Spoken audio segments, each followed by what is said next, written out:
So, Berto, I know you saw The Rise of Skywalker, but Colin, did you see it? Oh, did I ever? So let's talk about it, the three of us, Humberto, Colin from Texas, and me.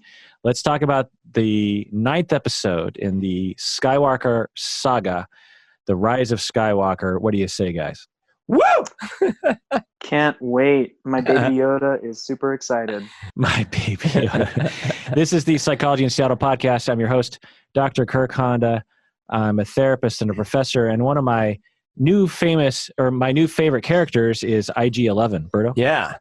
My name is Humberto Castañeda, and I design buttonless T-shirts. And I'd say my favorite Star Wars character... New favorite. And my new favorite Star Wars character is, it's IG-11. I will go with IG-11. It's just so badass. Like, I don't want to derail this, but like, this is the first time in a Star Wars movie we see a droid actually doing what a droid could do in combat. Yeah.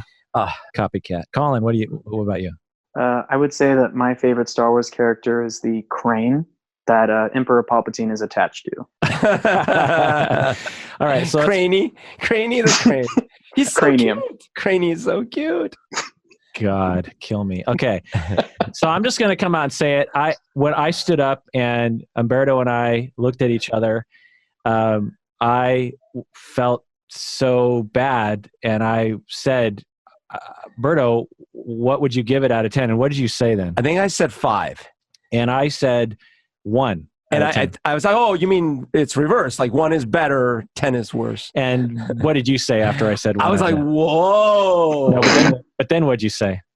I don't remember. You said you'll change your mind. Oh, did I say that? Yeah, it's very discounting, by the way. Oh, I'm sorry. No, because I was in shock that you hated it so much. I'm like, I know. Did you watch it again? No. Okay. And I will. Yeah. But you're right. It has changed. I have risen it to a 2 because there are absolutely some redeeming things about this script.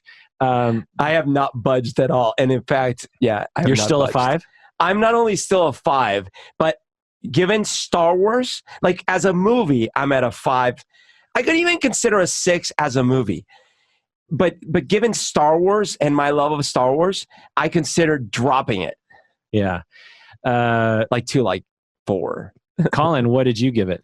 So there's a little story. So sit around the campfire and, sit however you're comfortable. It started with an email that was a 9.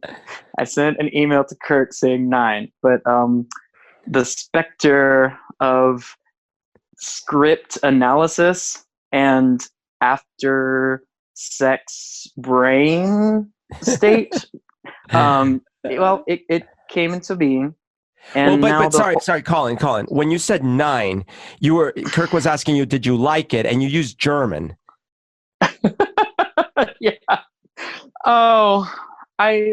It's now a 6 for me, and okay. Let me explain why it's a 6, because it was like, I don't want to get too nasty, but if anybody, y'all talked about, y'all went to like a weird club at some point. I've heard that story. We all know it. The sex club? No, he's talking about the pot club. He's talking about the sex club. I am talking about the sex club. So it felt like being in a really awesome strip club. And let me explain. So my nerd brain has certain associations with, like, I have like an emotional need for Star Wars, Yeah. So I'm sitting there and I'm like ready for it, but I'm getting something. And in the moment, I'm like, whoa, I'm seeing a lot that I want to see. Hey, what's that? What's going on? I want to see what's around the corner. Baby, give me another ATST. Mm-hmm. But, and then I realized how shallow the experience is later. And I'm not dogging on strip clubs or people who like strip clubs. If that's what you love, that's awesome. But have you ever been in a strip club when the lights go on? You know exactly what. No, listen, exactly, Colin, I can so feel you. That is literally what happened to me with episode 1, where I went to see it and I watched it. And, even though I had seen the preview and I had already thought to myself, that character. It's a little frightening, but okay. But then I watched it, and as I'm watching it, same thing. I'm like, oh my gosh! I mean, those rounded shapes are like what I like. And when she turns around, there's more rounded shapes, which I also like. This must be great. And then I leave the theater, and we go to a lunch, and I'm like, that was good, right? I mean, we saw stuff we wanted to see, right? And it took me like a week, and like I think I saw it at least 1 or 2 more times, and it took me a week of decompression to find out, wait a minute, oh no, I never even got hard, like that kind of right. thing. Yeah. For me, it was very different emotionally from, I went into the movie expecting to like it. I wasn't going into the movie expecting to love it, but I was pretty optimistic given that I've liked all the other movies. I even liked episode 1 through 3. I'm not one of those people who actually hates 1 through 3. I liked Solo. I liked episode 8. I liked, the Last Jedi. Yeah. I like the Star Wars cartoons. I love them. In fact, I've read the books. I've played the video games. I typically, as you know, Humberto, I'm like, well, the worst you can do is episode 2 or 1. Yeah. And, I've rewatched. And you've survived that. I've watched them 5 or 6 times, if not more. And there are some scenes where I'm on board, man. Yeah, sure. And, there's problems with the script, but it's not to the point where I'm going to be like, I'm never watching that again. Yeah. But with episode 9, The Rise of Skywalker, from the very beginning, it was like a train wreck for me. I was literally cringing and rolling my eyes at multiple scenes, at multiple events that happened. Just as an example, when Rey throws the lightsaber into the fire, and a ghost hand jumps out from the fire and grabs on to the lightsaber and says, "That's no way to treat a Jedi's weapon." I was physically rolling my eyes. I was like, "Oh my God." Well, the awkward thing is that the Force Luke ghost called her Ryan for some reason. Yeah. And there were multiple moments like that. Right from the opening crawl, Berto and I have been talking about this for a while, when the trailer came out with a laughing Palpatine. And by the way, I should say that might be where you and I started this movie very differently, because I came into it with hatred in my heart, because I was already like, I don't like this. I don't know what they think they're doing. Yeah, you didn't have any faith. I had no faith. And not only that, when the crawl opened, the very first line, the dead speak, I was like ready to walk out of the theater. But then ironically, like the next little paragraph gave me a little hope, because it said something like, a voice they think is Palpatine has blah, blah, blah, blah, blah. And I'm like, see, that surprises me because you were so much more ready to be rageful about a resurrected Palpatine. And I continued to. Than I was. But the thing was, for me, was I had way more faith than you did. I was like, J.J. Abrams has not led us astray. Right. In previous, I liked the Star Trek reboot. Right. Lost. Oh, wait. Yeah, Lost was awful. Actually, we're going to go over Abrams' track record, and there's evidence as to why episode 9 sucks. But anyway. And I have some shit to say about him as well, so can't wait. Yeah, I'm sure you do, Colin. So the right from the beginning, from the opening crawl, I was like, what? And I was trying to go along with it, because I'm a pretty forgiving watcher. I tend to like movies that a lot of people don't like, and so it was really uncharacteristic for me. But man, again, if you liked it out there, and Colin, now I will say, Colin, the rating you give it right after, that's a big deal, because that meant that while you were watching it, you were into it. You had a good time. You obviously and no. Let me explain, because sometimes it depends on my state of mind. Like for example, and I know you guys actually don't mind this movie, but I walked out of Batman v Superman on cloud 9. I was elated with my experience. and then have subsequently come down from that high. And part of my experience watching Star Wars was not me actually investing in the story. And this is what I mean by this. I was thinking about other things while I was watching the movie, and I enjoyed, like, I'll be super clear. I've been writing some like Legend of Zelda fan fiction that's heavily based in like an Indiana Jones like style of script writing, because it is in the form of a screenplay. Yeah, I'd love to send it over. So I was thinking about that while I was watching. I was like, ooh, they're doing like a Star Wars meets Indiana Jones, and they're on a mission, and they're using artifacts to look for secrets and mysteries in the Force. And there's really bad villains. There's the gray area of The Last Jedi is all gone, and everything is black and white, and there's evil and good. And like, I wonder what I would do. And I'm thinking the whole time I'm watching, like, I'm getting ideas for what I'm writing. And so none of that had anything to do with actually what I was watching. And the stuff that I did enjoy was the schlocky elements of the film. And so I love good movies. Like I love to be taken away by a truly immersive script. Like you did an episode, Kirk, on it. A movie for me that was incredibly impactful was Marriage Story.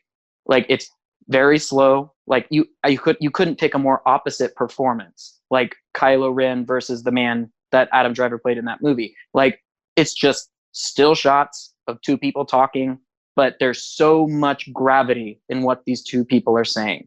There's no gravity in what anybody said in this latest Star Wars movie. But on some level, the Emperor Palpatine switch went off in my brain. And let me explain the Emperor Palpatine switch. So I like episode 3. I don't think it's very well written, but Emperor Palpatine is like the king of schlocky characters. He's like, do it. I can't wait to see all the death and destruction. Like, he's just so dripping in evil that, like, I'm laughing. I'm enjoying how primal this character is. And that's what I enjoyed about episode 3. And I got some of that with this new movie. And then sorry, Colin. Sorry to interrupt you. But go ahead. But the thing is that in episode 6, when we first saw Palpatine, I felt, even though, yes, they had destroyed his first Death Star, this is true. Technically, we saw him in episode 5 as a hologram. Oh, yes, sure, the sorry. hologram, but he was played by a different man originally. Barely interacted and stuff. I was just... no, that's fair. Yeah. Actually, no, but what I'm saying is that he, in my opinion, had an earned right to be acting that way in episode 6 when we saw him, because in actuality, as a viewer, you were like, oh, actually, this is not looking good at all. And it's the first time you're seeing that setup. And yes, what you're watching is a Star Wars movie, but at the same time, I was honestly concerned. I'm like, wait, how is he going to get out of this? I don't know if he can beat Darth Vader. And if he can, it's only because he's going to do what the Emperor wants him to do. Wait, what's going to happen? So when he was like, and now you're pathetic friends and all this stuff, I'm like, oh, geez, actually, this is, in other words, it was right. It was the right cockiness, the right attitude, the right thing for that moment, and it was effective. That was what I was going to say. But whereas in episode 9, it's like, not only have we seen it before, but it's like, you haven't earned this. You just got your ass kicked by the same thing before. Why do you think this is going to work? And how are you even here? And right, I have 11 pages of notes to get to. Yes. I probably won't get to all of it, but so let's get through this. Sorry, Colin, do finish. Let Colin finish his point, because I interrupted him before he finished. Oh no, it's just more dumb stuff that I walked away enjoying. So there's like soap operas out there, right? And some of us like different kinds of soap material, depending on what you are just stimulated by visually, I think, because most soap operas are not well written. And I'm not trying to say I'm like super good at writing or could do better, but I'm just saying a lot of times the scripts don't hold up and everything is shot for consistency and convenience. And I'll just take an example of like a show that for me is just purely for the set dressing. I like Gossip Girl, and whether that's like it's not a well-written show. The characters are all weirdly connected. Everybody knows everybody. Everybody has perfect hair and perfect makeup and perfect clothes all the time. All of the drama is very cookie cutter, like things that you're like, and you're talking, like, I like hate watching that show with people and laughing at and like talking through it. Like, honestly, I want to rewatch Rise of Skywalker with someone that I can laugh through it with. And to round out my point, I am a soap fan of the Reylo situation. So I just threw up a little bit in my mouth. Yes. So I'm again, one of those awful people. So I just want to interrupt this again. Is Berto, you were on the record yelling at me for saying that there's a possibility of a Reylo, and you were like militant. Like you were I'm like, militant. I will go on a riot. I am actually. And the Palpatine thing, you were like, yes. If they, as soon as you heard that cackle on that first trailer, you were like, if Palpatine comes back, I'm done. I'm done. And you give this movie a 6? Oh man, I don't understand. You bring up some painful realities. I don't understand how, because to me, I was even open to Reylo. I was open to Reylo. I was even kind of open to Palpatine, but I'm watching the movie just going like, man, if I think this is a 1, Berto's got to give this a -10. Because someone I respect once told me that maybe sometimes I need to turn off my brain and just enjoy shit. And guess what? If I turn off my brain and just enjoy certain scenes and moments and effects and shots. And it is possible. That's the thing about some people who critique film. They tell you that it is not possible to put your brain in that state. They're like, well, you can't just turn it on and off. It's like, absolutely you can. Absolutely. So I'm with you on this one. But it takes a artist who can help me to turn my brain off, and not make it so hard for me not to. Like honestly, if this movie would have course corrected, even like 70 minutes in, I would have given it a 5. But it never course corrected, in my opinion. It never got back on the. It was never on the rails from minute 1. And the whole time, and just to give some other credentials here, I liked Game of Thrones episode 8 or season 8. I'm one of those few people who actually pretty much thoroughly like the first 2-3 episodes. Now, do I wish they would have given it 25 episodes instead of 7? Absolutely. Yes. But I liked it. I liked season 8. I was excited. So, I liked the all-woman Ghostbusters movie. It wasn't awesome. I think I gave it like a 5 out of 10, but it wasn't terrible. So I think your mic is malfunctioning because the things I'm hearing are not. So I'm one of those people We're interfering. There's interference. I'm one of those people who tends to give artists the benefit of the doubt and take away what I can like about something, and not and I'm almost never in a situation where I'm cringing while I'm watching something and going and laughing while other people behind me are in ecstasy. And so I just have to say, like, it was very strange for me, when by the way, that describes my prison experience, but go ahead. Oh, God damn. When Chewie gets his medal, there was a gasp of joy from a woman behind me while I'm rolling my eyes are wanting to flop out of my head because I'm like, how in the world? So wait, this Maz woman. So one, Chewie cared about such a stupid thing. This whole time he's been resentful. Yeah. Like, God, dude, my medal. Maz has been waiting this whole time. Yeah, but we got to wait till Leia dies. Can't do it before that. And how did Maz get it? How did Maz know? Was Maz there? Well, if you read the comic book they came out with, the thing is, Princess Leia was opposed to Chewie getting a medal because she was racist. Yeah. So I was just like, the whole, and so another thing I'll say before moving forward to my next part of my notes, which we're still on page 1, is that it felt like I was watching an SNL parody of, or a Adult Swim parody of a Star Wars movie. It'd be like, if you were SNL and you're like, okay, what would be the dumbest thing we could do? Palpatine comes back. Palpatine goes back, and he's a zombie. He's a zombie Palpatine. And Luke Skywalker now walks around like he's actually in the material world. In the material world. Oh, actually, it's the best of all worlds because not only did he come back probably as a clone, but that is still deformed and missing fingers. It's like none of it makes sense. Right. And we're going to make him cackle. It's not going to make any sense. And he's going to say the exact same lines from episode 6. And his plan is always the thing that happens right before he dies. Yeah. His plan is always up until the last moment when he dies. Yeah. Yeah, I think you're right. You're definitely right. It was not a good idea to bring him back. But I want to pose to you. You talk about empathy a lot. I'm going to go ahead, not that he deserves this, because J.J. Abrams is very successful. Like, if I had a tiny droplet of the opportunities that he's had, I mean, oh my God, I would be on cloud 9. I guess that's my thing tonight, cloud 9. But anyway, I want to pose to you what you would do in J.J. Abrams' shoes at the beginning of day 1. I have to write the new Star Wars script. It's time. You mean before The Force Awakens? No, after the new. So okay, so Force Awakens actually, has happened, and Last Jedi has happened. Yeah, and your main villain is dead, right? Well, but he already screwed up because we're already in the 3rd movie, and they didn't have a plan from the beginning. Okay, I have a long answer to this because this is actually page 4 of my notes. Okay.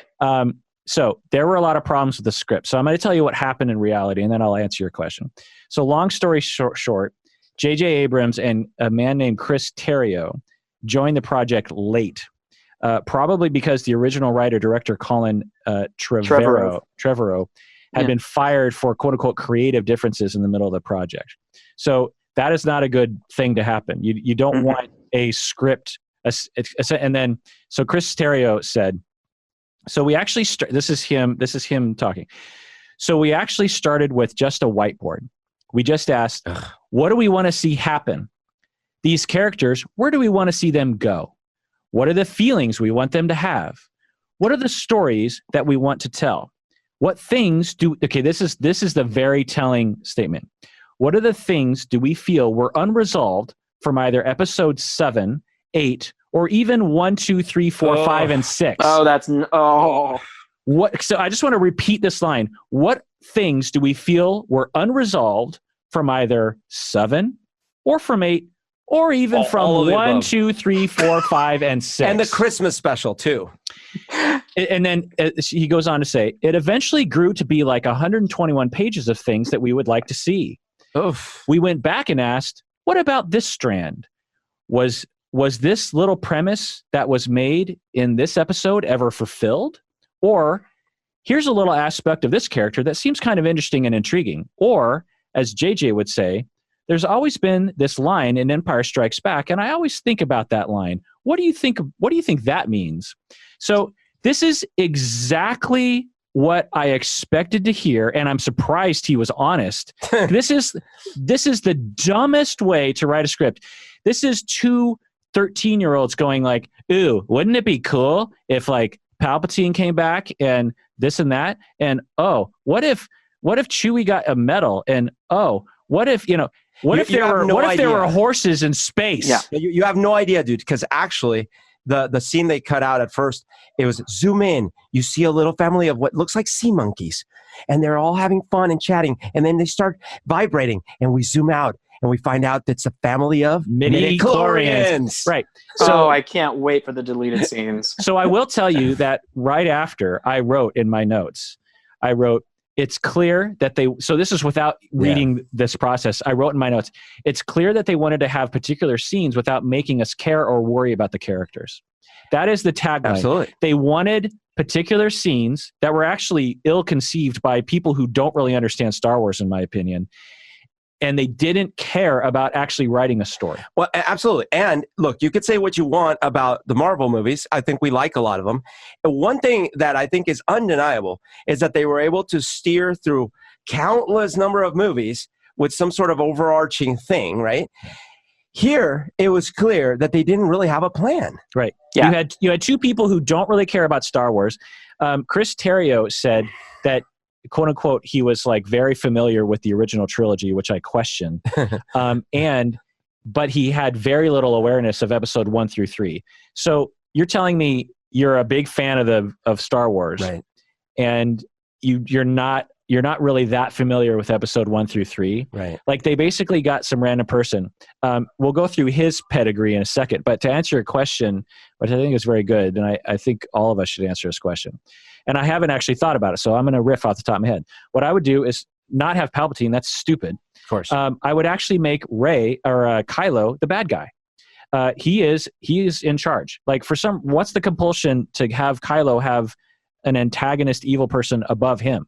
Or you could actually make Hux above him. You could make Hux angry about what happened in episode 8, and he actually manages in a shrewd way, not with the Force, but he manages to get a lot of allies within the First Order, and maybe that's the conflict within the First Order. And sorry to bolster that. Think of how effective Grand Moff Tarkin was in the first one, right? He was absolutely above Darth Vader, and the guy that's in this new one. Like if the new general or whatever, I thought was great. That like evil British man, right?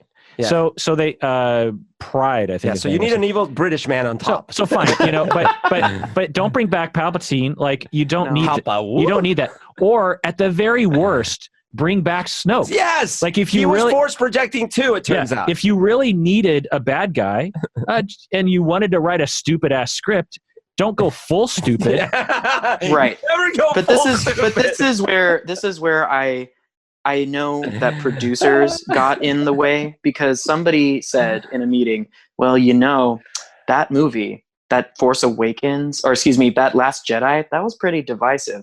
A lot of people don't like it. That Snoke character is awfully tied to the story of that film. You know what I mean? So like that's what was I think also a part of the problem, is that they couldn't decide. Okay, but you're JJ fucking Abrams. You have power. People will follow your direction. Step forward and write a goddamn script. Don't splatter a bunch of spoo on a whiteboard and expect it to fit together. But I would have made Kylo. I expected Kylo to be the bad guy. That's how episode 8 ends. Yeah. Kylo's at the tippy top. Now you can absolutely make him the bad guy and still have that whole story with Reylo happen, where there's some crisis where Kylo, is trying to eliminate Rey, but Rey injures him. By a spoiler alert, Kylo is saved by Rey, and then Kylo turns around. But then Hux turns on Kylo because Hux sees Kylo, and then you have the rest of the movie. You don't need Palpatine. You could not only do I agree that you don't need Palpatine, I definitely agree that Kylo as a bad guy works very well. That's one of the things I do like about this whole series is Kylo Ren is good. I like Kylo Ren, what I mean. But I actually think it was in some ways interesting that they flipped the script in the second one. As much as I have problems with the second one, where it's like, oh, okay, well, the big baddie, quote unquote, turns out not to be the main show, and he's out of the way. Now we're going to focus more on Kylo, who is way more relatable anyways. That's interesting. So in some ways, imagine if at the end of this movie, instead of, because like in return, there's still this big bad guy that you throw down the well. What if in this one, the big conquering scene at the end isn't throwing some bad guy down the well? It's just the turn of Kylo. Right. That's the big thing. And there isn't that is the ultimate bad guy. And the way you defeat him is actually, you don't kill him. He turns from the dark side. Or Kylo at the last minute throws himself into a well. Something like that. Or Rey does or something. There's so many options of. I mean, imagine if they just send him to jail. But that's the thing, though, is that if somebody in that room is going to go, but this is Star Wars. Don't we need a big planet blowy uppy thingy-mabobber? Okay, you can have that. You absolutely can. You know what I mean? You can also have that. You can have that. Dude, like, this is the thing, is like, I came up with like what I thought was going to happen a little bit after I saw The Last Jedi, because I loved The Last Jedi when I saw it, and I still love it to this day. That hasn't wavered. And I do think it is a good movie. Last Jedi too. I think I gave it an 8 out of 10. What'd you give it, Bruno? I gave it at most a 7. Oh. And I have some problems with that one. I gave it an 8.5. Yeah, just to say really quick, I actually think some of the problems I have with that one are what unfortunately spilled in the wrong ways into this one. Because even though I didn't like how they handled Luke in the first part of the movie, I did like how they handled Luke in the second part of the movie. I'm talking about The Last Jedi. even though I didn't like sort of the how shall I say, the whole casino sequence should have not been there, right? Yeah, absolutely. Right? And in fact, what I wanted to see is I wanted to see Finn and Poe like interacting together, all those kinds of things, right? But that said, the rest of my problems with that movie are not irredeemable. They were things like, well, can they really bash a ship with using light speed? Like, Right. you know, all those kinds of things. So you know? just the asterisks on your asterisks, and we'll get back to you, Yeah. Colin. Retroactively, because of episode 9, I am now looking back at episode 8 through the lens of episode 9 and actually downgrading episode 8. Yeah. When I first saw episode 8, I forgave all those what I understand to be legitimate criticisms. It's like, so they could always do that. And wait, you can run out of gas? Like, that doesn't make any sense. Or you could slow, like, what? Like, but at the time, and I remember thinking about that at the time, but there was so much of a strong foundation in episode 8 that I could forgive the little problems and really enjoy it. The casino scene, for example, I remember thinking this is dumb, but there was a foundation. With episode 9, I never had that foundation where I could say, okay, now we're in the good zone. So Colin, go ahead, tell us your script. Well, I spat a few different ideas that involved, because, okay, let me first explain what I felt like was the natural trajectory of this new series. So Force Awakens very much felt like the original trilogy, and some people have definitely maligned it for that, even though at the end of the day, I think it was okay. I think it was about, people I don't know, reclaiming, like reclaiming Star Wars or Berto whatever. and I walked out of that movie watching it and had a massive nerdgasm. Yeah, we were in love. Yeah, and that was I think the point. And like, so the filmmakers had like a clear goal, and I feel like they achieved it. Then The Last Jedi comes along, and I felt like it was time, like the whole theme, right, is even Luke's line, it's time to let old things die. And they were trying to move away from the archetypical hero versus evil thing that has been Star Wars, and that was based in the serials that George Lucas loved, and that has been based in mythology, which is what everything comes back to. And this natural trajectory, it felt like, was, we're moving away from like this very relatable, easy, like black and white thing. Like the second movie is grayer. I was expecting this third movie to like go fully into the gray.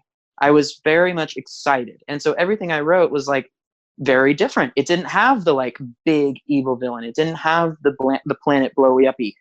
And the battles were really small scale. So and Colin, can you write a fan fiction episode 9 for us? Yeah. So we'll act it out. Definitely. So the one that I toyed around with was that Rey and Kylo would kill Hux or remove him from power. And there would be this, like, it's no longer the First Order, because Kylo is the most powerful and he can control the people in charge, because the insane, crazy, I would say certifiably crazy Hux is no longer in position of power.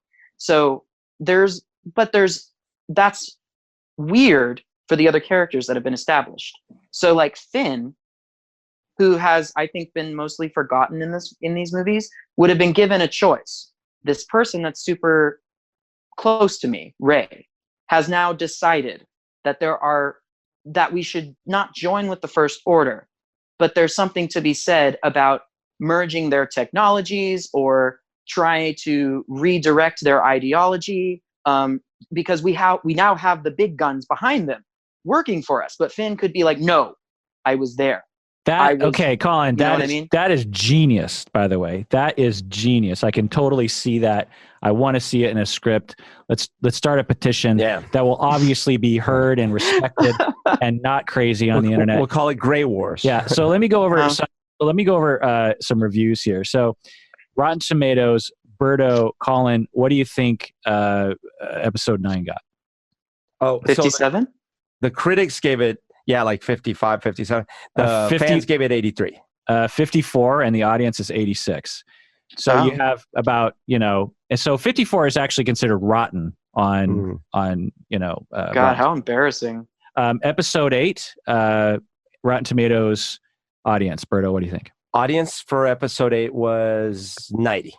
and I'm guessing Tomatoes? 65. Oh wait, no, right. This was the whole right. It's the so like critics might have been like 75 and audience was like 65. It's bigger. And then the difference. audience was like 20 lower or something, right? Right? No, 50 lower. Oh my God.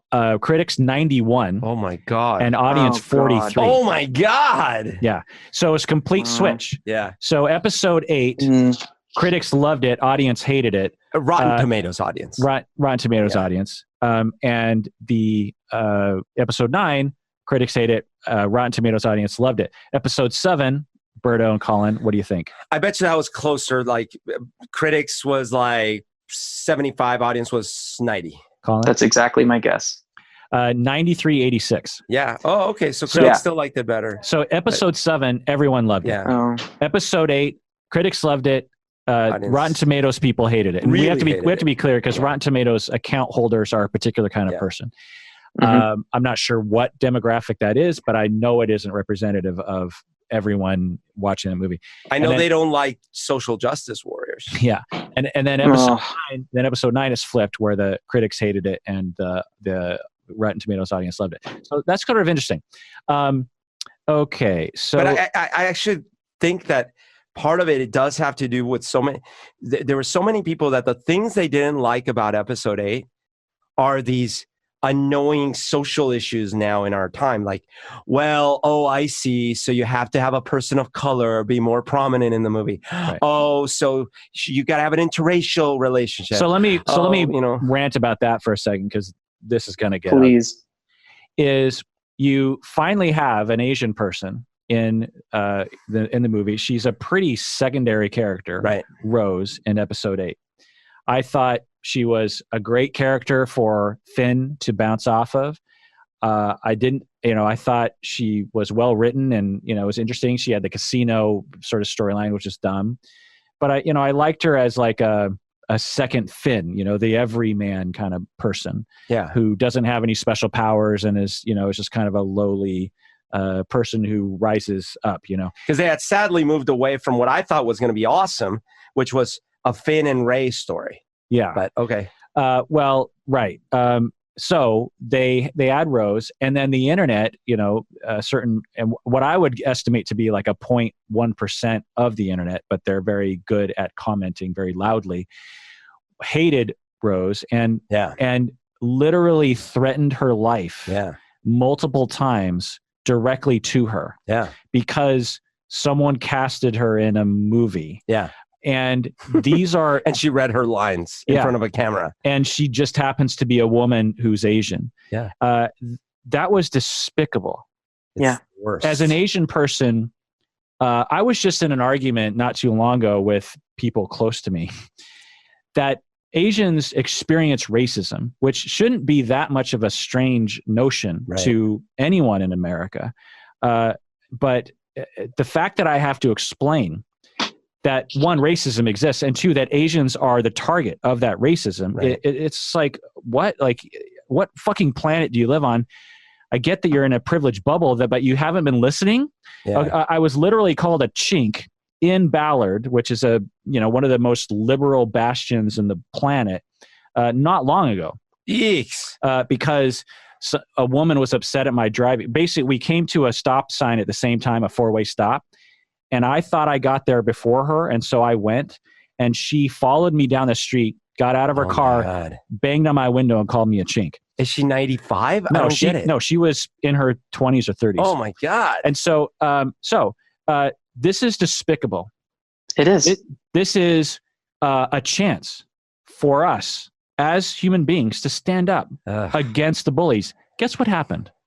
They demoted her. They got rid of her and added a black girlfriend for Finn. Yeah. Oh, actually, by the way, and they couldn't even commit to that because I was so annoyed when they introduced that character. So I'm like, oh, I see.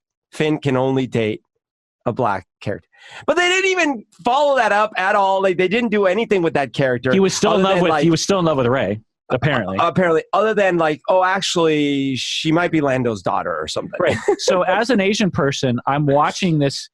This tone deaf reaction to a character that because obviously J.J. Abrams and the producers were aware of the criticisms to Episode 8, and I don't believe Abrams at all that this wasn't a indictment on Rian Johnson. He has been saying like, "Oh no, we respect his script, we love it." Bull fucking shit. And a part of that is to completely get rid of Rose without the context understanding that all the Asians around the world are like sore and hurt and demoralized by the criticism of even including her. And I know that J.J. Abrams didn't exclude her because of racism, but the tone deafness of excluding her was just astounding. Well, I think you're being a little unfair here, Kirk, because he had to include his buddies from Lost and his buddies from Felicity, and he had to introduce 20 more characters to every scene. So, so that Poe wasn't gay. That's right. That's right. And that's another problem. I mean, it's like, I don't want to detract from, I was about to say this, like you said, exactly, it's a tone deaf recognition of what we need in cinema, and what we need in cinema is more Asian representation. And it's more, I think that people who love film are especially aware of it right now, because some of the best films to come out of cinema this year were by Asian directors about Asian people. I mean, The Parasite is amazing. The Farewell is amazing. And these movies are not Star Wars, right? They're still like smaller scale movies with lower budgets, and like all that stuff is still a factor. But it's just like, you can't pull one over on us. That's what I guess is the thing. And he thought that he was. And I'm not even necessarily saying representation. What I'm saying is she was a character that would have been strange if she wasn't included, at least at the level or close to the level that she was in episode. She kissed Finn in episode 8. Like, so it took effort to get rid of her. Do you know what I mean? Like, it was counter to good storytelling to get rid of her. So you put effort into somewhat appeasing racists online, which is just absurd. Okay, so J.J. Abrams, I respect him. When he did episode 7, I was just like, man, what a slam dunk. What a slam dunk. I still stand behind episode 7. People poke holes at it, but I find it to just be you can poke holes in all Star Wars movies, but I find it to be a glorious. Now, it's absolutely a remake of episode 4, but but given the context and the time and episode 1 to 3, it was a perfect stepping off point into the future that Rian Johnson capitalized on beautifully, I thought. And that episode 9 should not have gone also back to episode 4. But anyway, so I've really respected him. And, I think about certain movies that he's made in the past, but but he's good at beginnings. He's good at producing and potentially directing, but let's look at his writing history. Okay. So what he has written, he wrote episode 9. Okay. So 1990, he wrote Taking Care of Business with James Belushi, Rotten Tomatoes, 29%. Yeeks. 1991, Regarding Henry with Harrison Ford. Oh, that's good, right? Rotten Tomatoes, 41%. But I thought that was a good movie. I remember liking it back then. I recently rewatched it. It's kind of dumb. Oh, okay. 1992, Forever Young, Mel Gibson, 57%. 1997, Gone Fishing, Joe Pesci and Danny Glover, Rotten Tomatoes, 4%. Yeah, not a fan. Not a fan. J.J. Abrams, these are his first 4 movies, okay? His 5th movie is Armageddon. Oh, are you Bruce serious? Willis, Liv Tyler, Ben Affleck, Rotten Tomatoes, 38%. Armageddon is one of the dumbest scripts I've ever read. Oh, man. It is stupid, okay? But it's got love that movie for the visuals. Oh, God. Okay, fine, but it's a terribly written movie. Like, no, exactly. You could have written the idea that engineers are the best people to go into space. So I thought that was a Michael Bay movie. No, it was Abrams. Oh my God. 2001 Joyride, Steve Zahn, Paul Walker, Rotten Tomatoes, 74% actually. Really? Then 2004 Lost, which is one of the dumbest scripts of all time. But again, it starts off with a bang.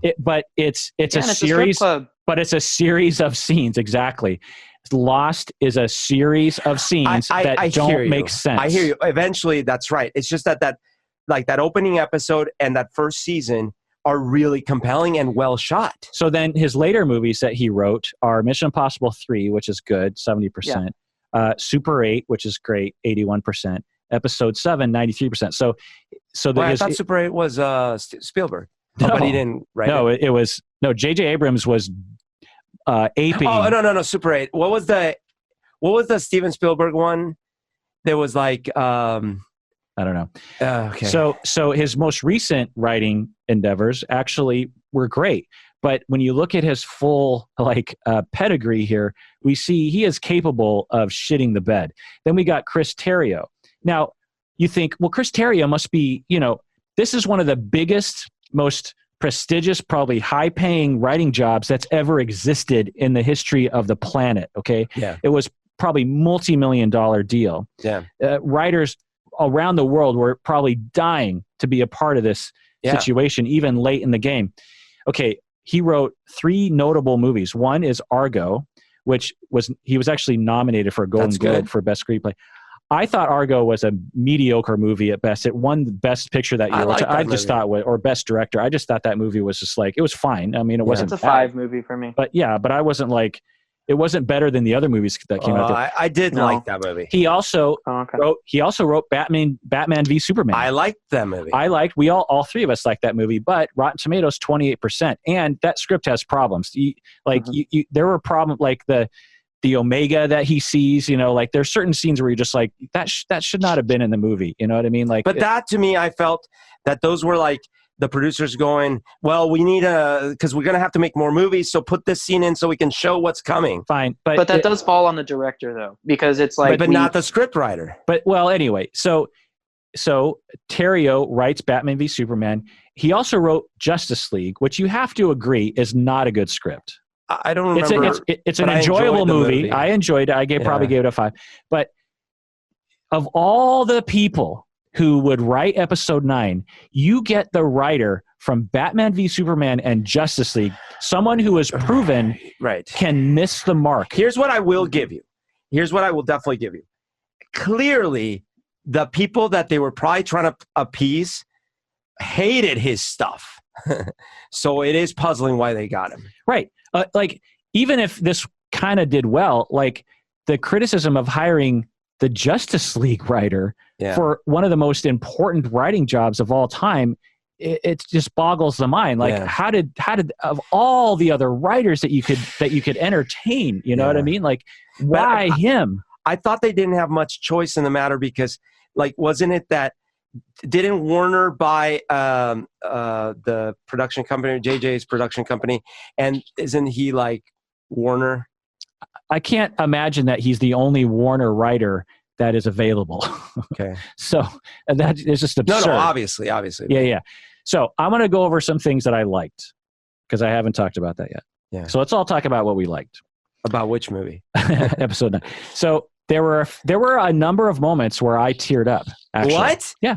No way. Yeah. I mean, it's a long movie. No way. Yeah. 0 tears from me, man. Oh, me and Stacy were both crying. No tears. I cried too. When 3PO sacrifices himself. He doesn't. No tears. But when we first think he sacrifices. We don't even think that because they literally say before he does it, well, R2's got his backup. But we weren't sure. Oh, yeah. No tears. Look, it was an emotional moment for me. Chewie crying about Leia dying. Not only was it not emotional for me, by the way, but it is abusive because there's already this theme about them being slaves, and he has no say in his own destiny. They're like, we're gonna wipe your memory. We don't give a shit about you, and they just do it. Yeah, the droid stuff is fucked up. I have another way to do it. We wiped your memory. I have a whole section on 3PO of what I didn't like, so we can get that. Let's stick to what we do like. So Chewie crying about Leia dying. I teared up then. But it's no tears. Rey, Finn, and Poe hugging at the end. Yeah. I like that. When Reylo kiss, I teared up a little bit. No, I turned around and spread this in the air. It was the worst insult and slap across the face. Let's remember, he is a mass murdering psychopath. Yeah. And all of a sudden she falls for him because he's a bad boy. No, horrible. I see why you like this movie, Berta. I actually liked worse. I actually liked Reylo. I thought it wasn't bad. It was mostly believable given the events of Episode 8. No, it was funny at times. The 3PO comedy, some people didn't like it. I liked it. But to go a little bit into what I didn't like about the 3PO comedy was, they made me feel for 3PO as he sacrifices himself, his identity essentially for the team, which was something that 3PO had really never done before. He was usually, more anxious and selfish, but in this moment he steps forward. And I just thought it was really great. And then just before they wipe his memory, he goes, wait, there's another way. It's terrible. And I cared so much more when he gets butchered by the Ugnaughts. So let's stick. And Chewie is trying to put him back together. Yeah. So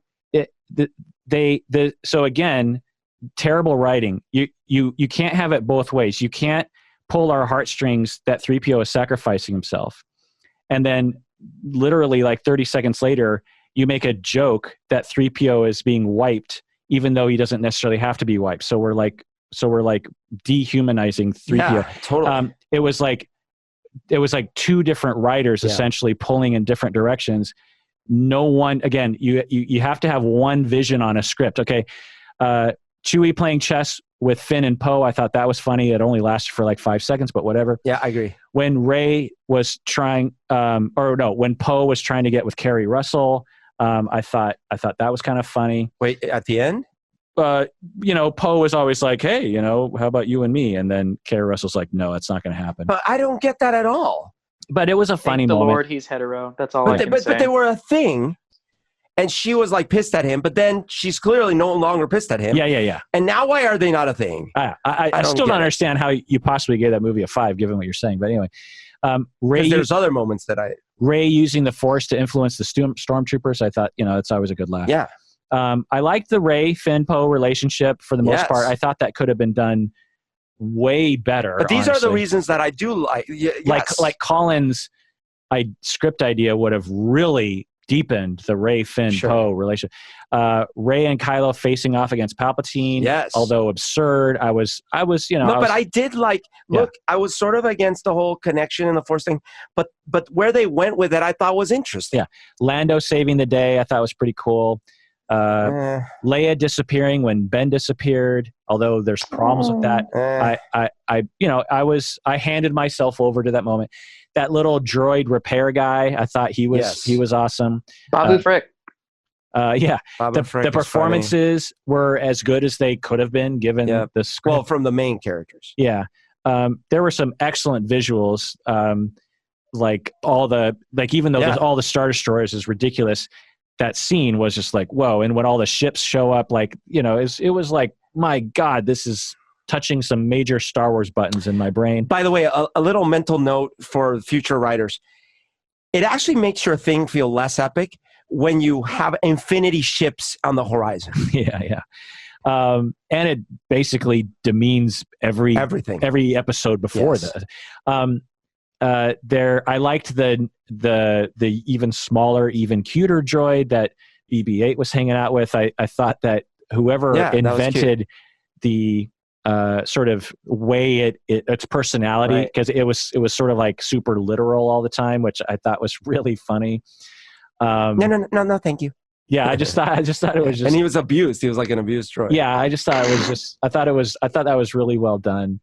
I liked when 3PO gets his memory back. But again, I wish that I don't wish that Chewie was dead or 3PO was dead, but at least it would have had more weight in the emotional center of the. And you have every right to want that. And this is what J.J. Abrams does. This is partly why he was not the right choice, because he did that in Star Trek Into Darkness, where he takes Kirk away from everybody and then gives him back. He does this. He did that on Lost. He does things that are key moments. That moment where Chewie died, I was like, damn, this is going to basically compel Rey's journey for the rest of the movie. Yeah. And it makes sense, because what else really are they going to do with Chewbacca? I mean, it's not even the original guy, because Peter Mayhew has passed away. So they're not going to do a Chewbacca. Well, maybe they'll do a Chewbacca spinoff. Dear God. But anyway, you're absolutely right.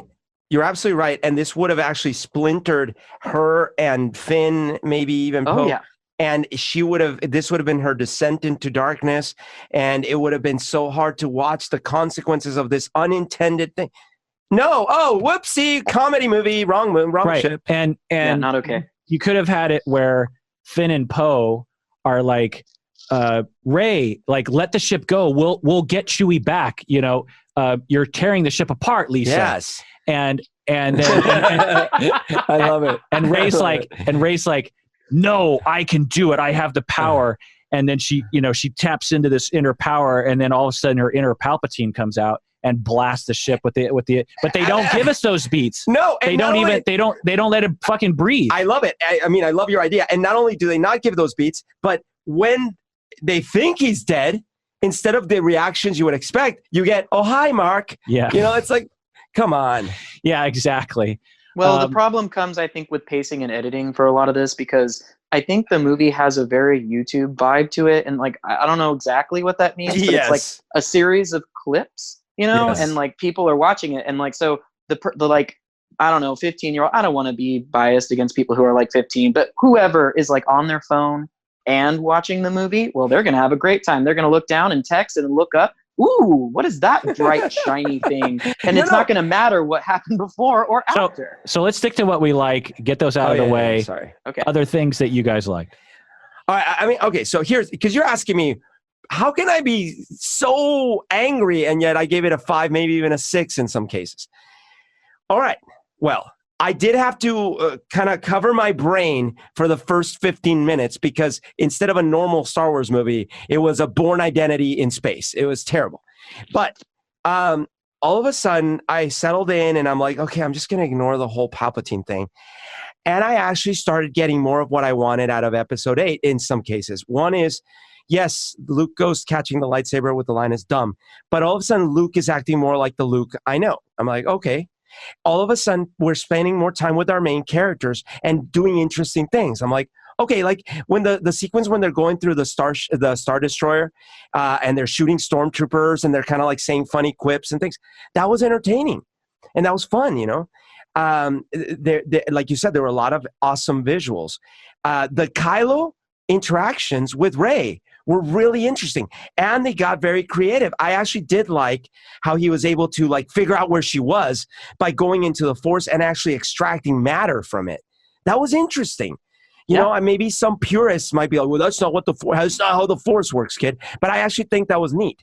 So there were those things. I agree with you. I liked the little robot. I liked the little funny dude. I didn't care for how many new places and new characters they forced in, but some of it was neat. And so like those are the things: the interactions between the characters, the interactions between Rey and Kylo, not the fucking kiss, but the other interactions, and some of the scenes together. That was what gave me a 5 or a 6.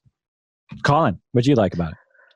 Well, the introduction of all the new characters didn't bother me, and the reason why is because there was never, I felt like, any intention to develop these stories. It was more like they're on an Odyssey or Iliad-esque journey, and you know, it's not obviously not even close to being as impactful as those stories, but it's in the same realm. So they're on this, they're going from planet to planet, hopping around. And they're going to interact with an eccentric character. They're going to get one more piece of the puzzle, and they're going to go to the next level. You know, it kind of feels like a very well produced video game in some regards. Yeah, but so, sorry, like, Colin. Colin, so, compare it to Raiders of the Lost Ark, and even subsequent in the series, except 4, of course. And those wacky characters, eccentric characters you meet, are not throwaways. Right, that's true. I mean, I do get that. I mean, yeah, like in Raiders of the Lost Ark, like the John Rice Davies character is great, and you spend time with Sala, I think, and you spend time with him. That's awesome. Yes, but I guess in my opinion, it was a good thing that it wasn't a good thing that it was so fast paced. But because the film was so fast paced, my brain never was like, all right, let's see what Zori Bliss is about. Like, all right, Kerry Russell, like, let's get your Americans acting juices going and let's see like what you can do. But like it never got there because I didn't have any time to sit into that. And really I was just experiencing the set pieces, and it totally, like, I know exactly what I'm saying is very shallow, and it's not like like it wouldn't be if this were something I was reading, I wouldn't be comprehending what I was reading. I would be just skimming. But there were set pieces that I really enjoyed. Like one of my favorite set pieces in any Star Wars movie ever is the like sunken ship version of the Death Star, which doesn't make practical sense at all, because if you watch episode 6, there are no chunks of Death Star. It's literally specks. But in my head, I'm like, okay, I know this. But at the same time, I was wowed by it visually. When they're fighting in the rain, or in the waves rather, and it's, they're so wet, and blah blah blah, and then they're inside the like dark caverns of places that we once were in when everything was operational.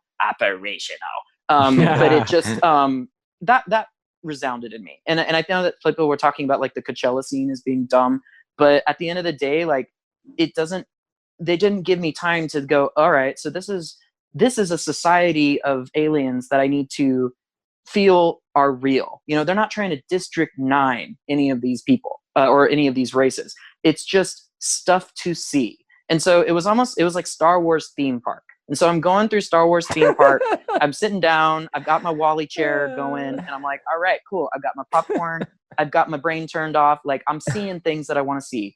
And at the end of the day, none of it, other than the Rose stuff, which really bothered me and was offensive to me. Nothing really, and I sort of wanted Poe and Finn to be gay, but I guess I'm gay, so we want to see what we want to see, right? The heart wants what it wants. But I felt like the chemistry of the cast is great. So while I'm sitting in my chair, I'm thinking, God, I wonder what these amazing actors could do in a different script. I'm also just enjoying seeing them work. Like, I love Daisy Ridley. I think she's super charismatic. I think Oscar Isaac is one of the best actors working today. I love Carrie Fisher. So even though she's dead, I was still like getting in touch with my pathos and like, I'm remembering like time with Carrie Fisher, even though like, this is a strip club and I'm being manipulated. I can remember, and I can like shed a tear for this woman who changed my life after I read, XYZ of her memoirs. And so I guess that's what I enjoyed out of it. The overall, I'll end my, what I liked with this is the stuff that I didn't have to think about made me, it manipulated me into enjoying myself. Yeah. And that's worthy, like, I would say episode 8 was similar to me. Like, when I heard people hack on it, I was like, oh yeah, I could see that. But you know what? It kept me going. As I was experiencing the movie, it held my interest, and the things that you're pointing out that are, I think, legitimate, I either forgave or didn't catch because I was just kind of engrossed with the characters. And to be clear, it wasn't a strip club. It was a sex club where people were literally having sex on the floor in front of us while we were dancing to Rammstein. That's right. On the hottest day on record in Seattle. It was, 110 degrees or something. It's so ridiculous. And they had no AC. So, and Berto and I were, and Lita were dressed up in so many clothes because we didn't want to partake. And so we should have taken your shirts off. like everyone else did. There was a certain point where everyone was getting naked in the entire place. And me and Berto and Lita were like in, turtlenecks. But I had holes around my nipples. Yeah. But that's always the case. So all three of them. So let's talk about Leia. I've heard people say that they appreciated and sort of liked the Leia scenes. It's like, it's a hard job to do. You got to resurrect this B-roll footage or deleted scenes. And I get that. I respect that. But there's a way around that, which is you don't write Leia into the script as much. Yeah. And as I was watching those scenes, at first I was like, oh, I see what they're doing. And I saw right through it, right from the beginning. It's like, oh, they clearly took deleted scenes from episode 8 or 7 or something, and they wrote a script or a scene around that. And because the lines didn't make that much sense, like her responses weren't really in line with what the other people were saying. And a lot of times I felt bad for the characters interacting with the green screen. I was like, that must have been hard. But we got to get to the planet pretty quickly. And the roses are beautiful. Right, exactly. What's my line? And so as time went, so at the beginning I was like, okay, I guess I'll go with that. It's, it's a tough job that you have to do. As time went on, they luxuriated in her resurrection, in that deleted scene footage. They let those scenes really breathe, and they had a number of them. Yeah. And I was like, after halfway through that, I was like, this is uncomfortable. They Like, dug into it for sure. yeah, I'm like, you didn't have to do that. Like, there's so many other storylines you have to get out in this movie. Like, you could have just pared this back, or we would have understood, we would have all as an audience been like, well, what are you going to do? There could have been no one would have been like if you had just a few scenes with Leia in that way.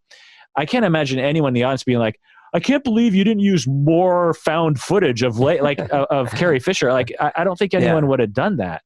We've all would have been. You didn't need her in the film at all, actually. Right, because exactly. The thing that you needed from her was a plot point. Like the whole, she's supposed to be the reason that Kylo kind of gets kicked in the pants, right? He's like, my mom is gone. I can no longer reconnect with her. I can't go back to her. Like, that happens, but it didn't have to happen in the way that it did. Like, it could have been closer to the beginning. Absolutely. Yeah, I actually, another script idea I had was that Kylo, I actually thought this was going to happen, because I was like, well, they have to get rid of Leia at least at some point in the movie. And I was thinking, well, they'll probably do it at the beginning of the movie, because they can't write her through the script. And so what I thought they're going to do, which seemed logical to me, was that Kylo has now gone full dark side, right? So I thought he was going to kill his mom. Yeah. Because in episode 8, he almost kills his mom, but the last minute he pulls back, and then the 2 other TIE fighters go in and shoot the ship. Right. And so he still had some good in him, but at the end of 8, we might think he's gone full dark, or at least that would have been a good way to start episode 9. And then what a powerful scene that would have been. Right. Where you wouldn't have to do it face to face like with Han, but you could be it, where he swoops in on the, the way so just talking about the script a little bit more, the way I predicted that the episode 9 was going to start was the way, logically, I thought that it was the way episode 8 ended, which is you have a very small band of rebels ragtag who are trying to get a support system going. They're trying to rally the troops, trying to motivate all the people to come to their side and fight against the First Order. And so I thought that they would be in the Millennium Falcon, and maybe I thought, because there's usually a time jump between the movies. Yeah. And I thought that they would have been on some planet. Like, actually, I read a book that is supposed to be in between, and it's about Leia and Poe and Rey. That sounds more interesting. And what they do in this book, they go to Ryloth, which is where the Twi'leks live, with the 2 things hanging off their head. And there's a kind of a civil war going on that planet that actually is portrayed in the Clone Wars cartoons. And they befriend the rebels on that planet because the rebels don't really have a reason to play game with the First Order. They're already persecuted even by other Twi'leks. And so they find this bastion there, and they start to build their coalition. And they can hide because there's conflict there. So it's like... Yeah. And so I thought that would be a logical thing of a time jump. It's like the crawl would be Leia uses her diplomatic skills to get the Twi'leks to house them. The and dead then, don't speak. and then Kylo, sends a droid to search for them. They find them. You could add that rhyme with episode 5 or something. And then Kylo comes down and with a bunch of people, and Kylo can sense Leia, and Kylo actually, you see him kind of question it for a second, but then he goes full dark and just kills his mom with his TIE fighter. The rebels get away somehow, and then they still. That's how it begins, the movie. Okay. So here's what I would have loved to see. We start episode 7, not where it started, but you rewind a bit, and where Leia and Han, they're in power. Things seem to be going okay, but there's some cracks. So this is a flashback? No, I'm saying this is episode 7. I'm saying like we're going to rewrite the trilogy. We're going to rewrite the trilogy. It's going to start when they're still in power, but there's some cracks. And then, terrorist attack from the Knights of Ren happens, but there's still a small ragtag. By the time we get to episode 8, is sort of a combination of where episode 7 was, but then leading into some of the events, not Emperor included, that happened towards the end of episode 8. So you do get like Ben's transformation and blah, blah, blah. And that way you set up episode 9 the way you're saying, which is, yeah, they are on the run, but they're, what are they going to do? So like that would have worked a lot better for me. If it starts with they're in power and the third movie starts with they're like almost done. Right. And then now Poe has to mature, and he started that process in episode 8 of understanding hierarchy and restraint as a leader. And Poe now becomes the new Leia. Yeah. Or you could have had any one of the 3 main characters become the new Leia. You know what I mean? Right. Instead of adding 10 billion characters. Okay.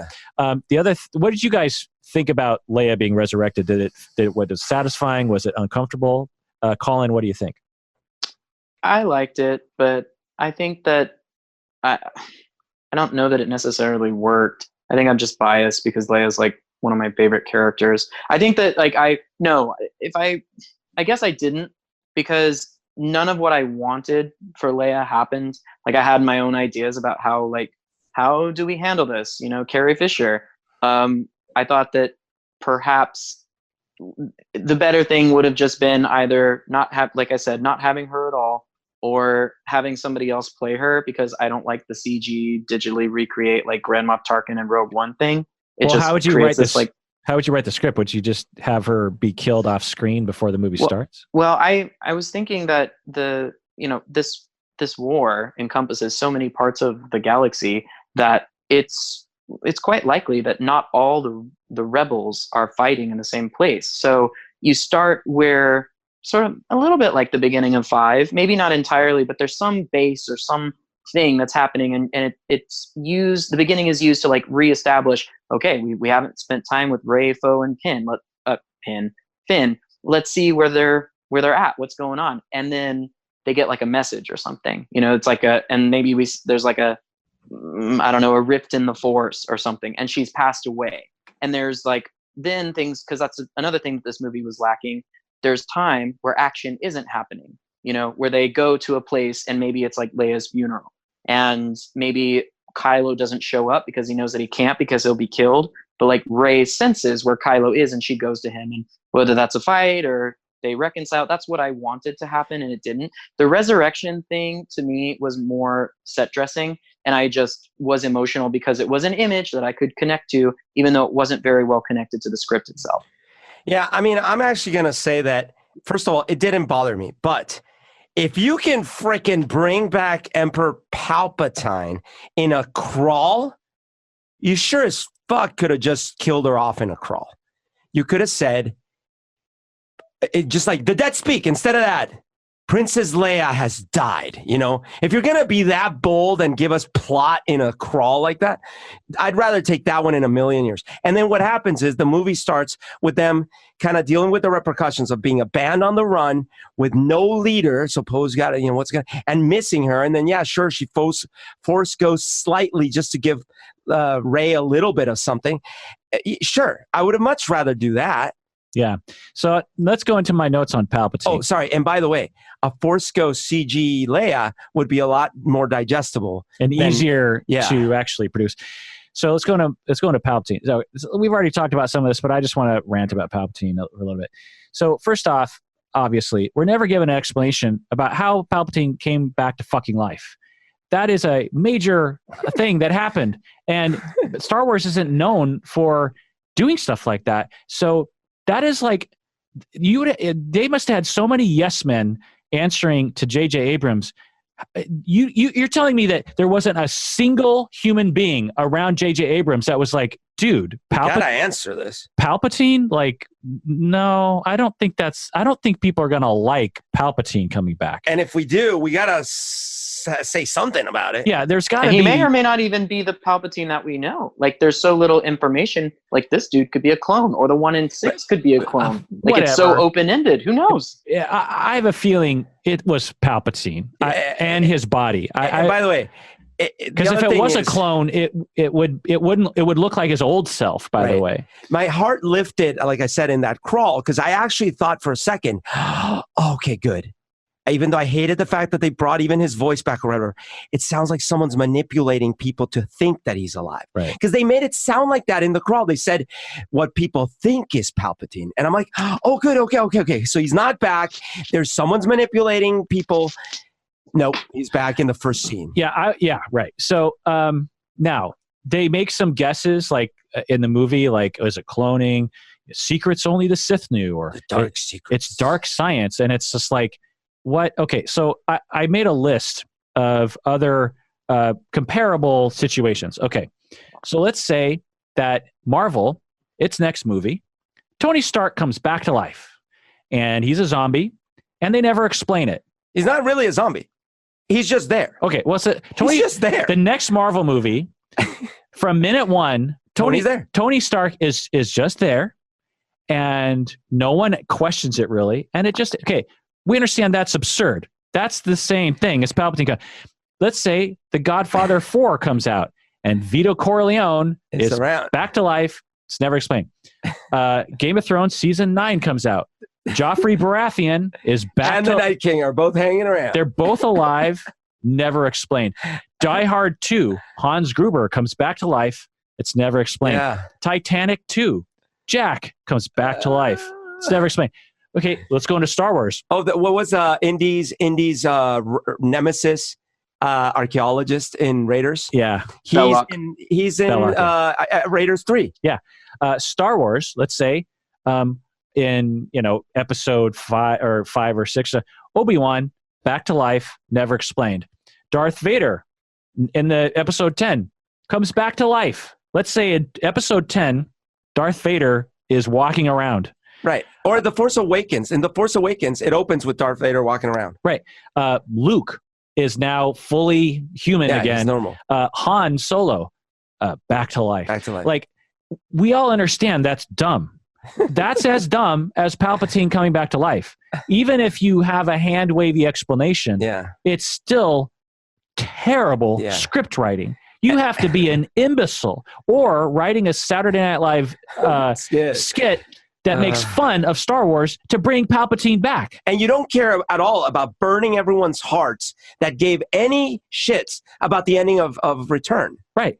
And who's to say that Palpatine is really dead? He basically laid out that he's invincible. Basically. And he's also implied he's all of them. All of them. He died less in this movie than he died in 6. Right. Right. And he was going to jump into Rey if she killed him. So now he's jumped bodies. So there's no consequence to 6. There's no consequence to 9. Because look, Harry Potter. Okay, let's take Harry Potter. Why is Voldemort not dead? He tried to kill Harry Potter. It backfires. He should have been dead. They spent a lot of books she had planned out explaining like, yeah, there's these things called Horcruxes, and that's the reason he's like, they had a reason. Right. Okay. Palpatine had kids. When did that happen? That's the Disney streaming show I want to watch. Yeah, streaming indeed. Palpatine needs Force life from a Force dyad. So, which he, by the way, that's the other thing. It's like, haha, my plan was always for you, Rey, to come back and kill me so I could. Oh wait, my plan was always just changed to be you two being here so I could. Yeah, again. SNL, if they made a parody, that's what they would do. They'd be like, oh, never mind. What I originally meant to say is I meant there to be 2 Force lives. John Lovitz as the Emperor. Or when, what's-his-face from the Spanish Inquisition rushes in, there are 3 things that the Spanish Inquisition, there is surprise. No, there are 4 things. That's exactly how it was. Like, that's like now again, anyone with half a brain reading that part of the script would be like, JJ, you got to rework this part. This doesn't make any sense. Plus, a Star Wars fan reading it would be like, JJ, this has never been established before. No, it's not that like you can suck the soul. Like, it was a horror movie. Yeah. It was a mystical horror movie. He was sucking the souls out of people to give him to make his fingers come back. Right. So that was just the dumbest thing. The other thing is in my notes here, Luke and Leia knew Rey was a Palpatine. Oh, because weren't they saying that Luke and Leia basically knew that Rey was a Palpatine? They said Leia knew. Leia knew. Luke knew. Finn might have suspected it. No, Finn. I don't think Finn knew, but they implied Luke might have known, and Leia definitely knew. And it's like, that's stupid.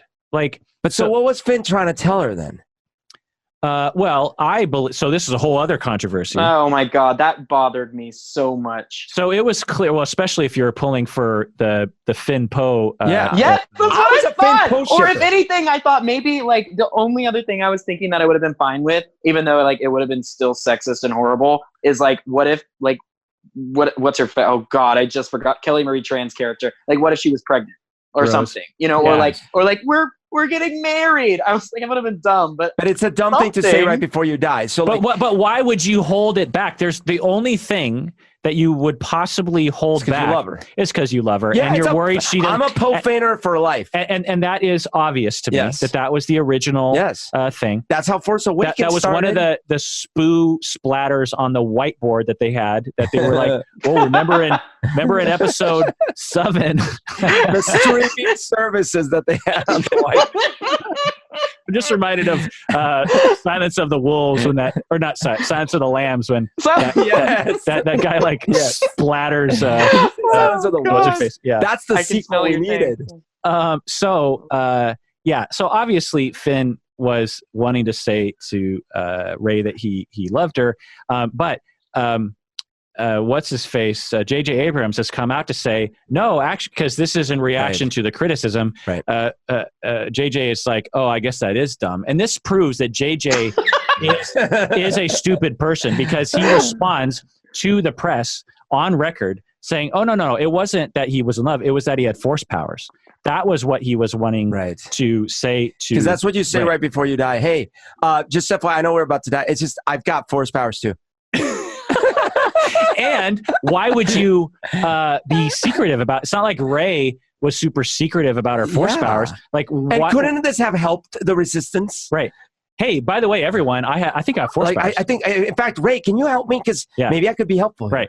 Yeah. So this proves that JJ is not as smart as we've been holding him up to be. Yeah, I guess he has, like George Lucas in a weird way, had a few years of genius, and now is starting to show that he randomly created some excellent so things. Much hope after the Lost finale, but you're right. Well, he does two things well. The reason that I think people conflate his talent is because there's one key element to our enjoyment of movies that he totally understands, and that's how to direct an actor to say dialogue. He does understand how to do that. He knows that in your big sci-fi fantasy epic, you have to inject your dialogue with a lot of energy. George Lucas is like, he has like no energy. If you see him in interviews, he's always talking like this. Like he doesn't know how to get that. So that's why the prequels, everyone's like, they've taken a bunch of pills or something. And they're like sleepwalking. So that's why he does get that. That's true in the Star Wars film or Star Trek films. That's true in Lost. Like there's the very energetic performances. And the other, like my favorite movie of his is Mission Impossible 3. The other thing that he knows how to do is and it's his whole thing, and there's a video about it. Everyone's talking about it, so they're blue in the face. Lens flares. Mystery box. The mystery box. Sure. In Mission Impossible 3, the MacGuffin is like the most MacGuffin-y MacGuffin ever. It's the rabbit's foot. But in the context of Mission Impossible 3, that works. Because when you look at Mission Impossible 3, you're not like, let's take the main character. And I do love Tom Cruise in those movies. I know I said something about him before. I think he's a great Ethan Hunt because the way that those movies are paced and what you need from that character is really you need only two things. Do you believe him in the context of what he's doing? And do you understand his motivation? And those are very clear. So like J.J. Abrams just knows how to create a through line to like get you visually from point A to point B.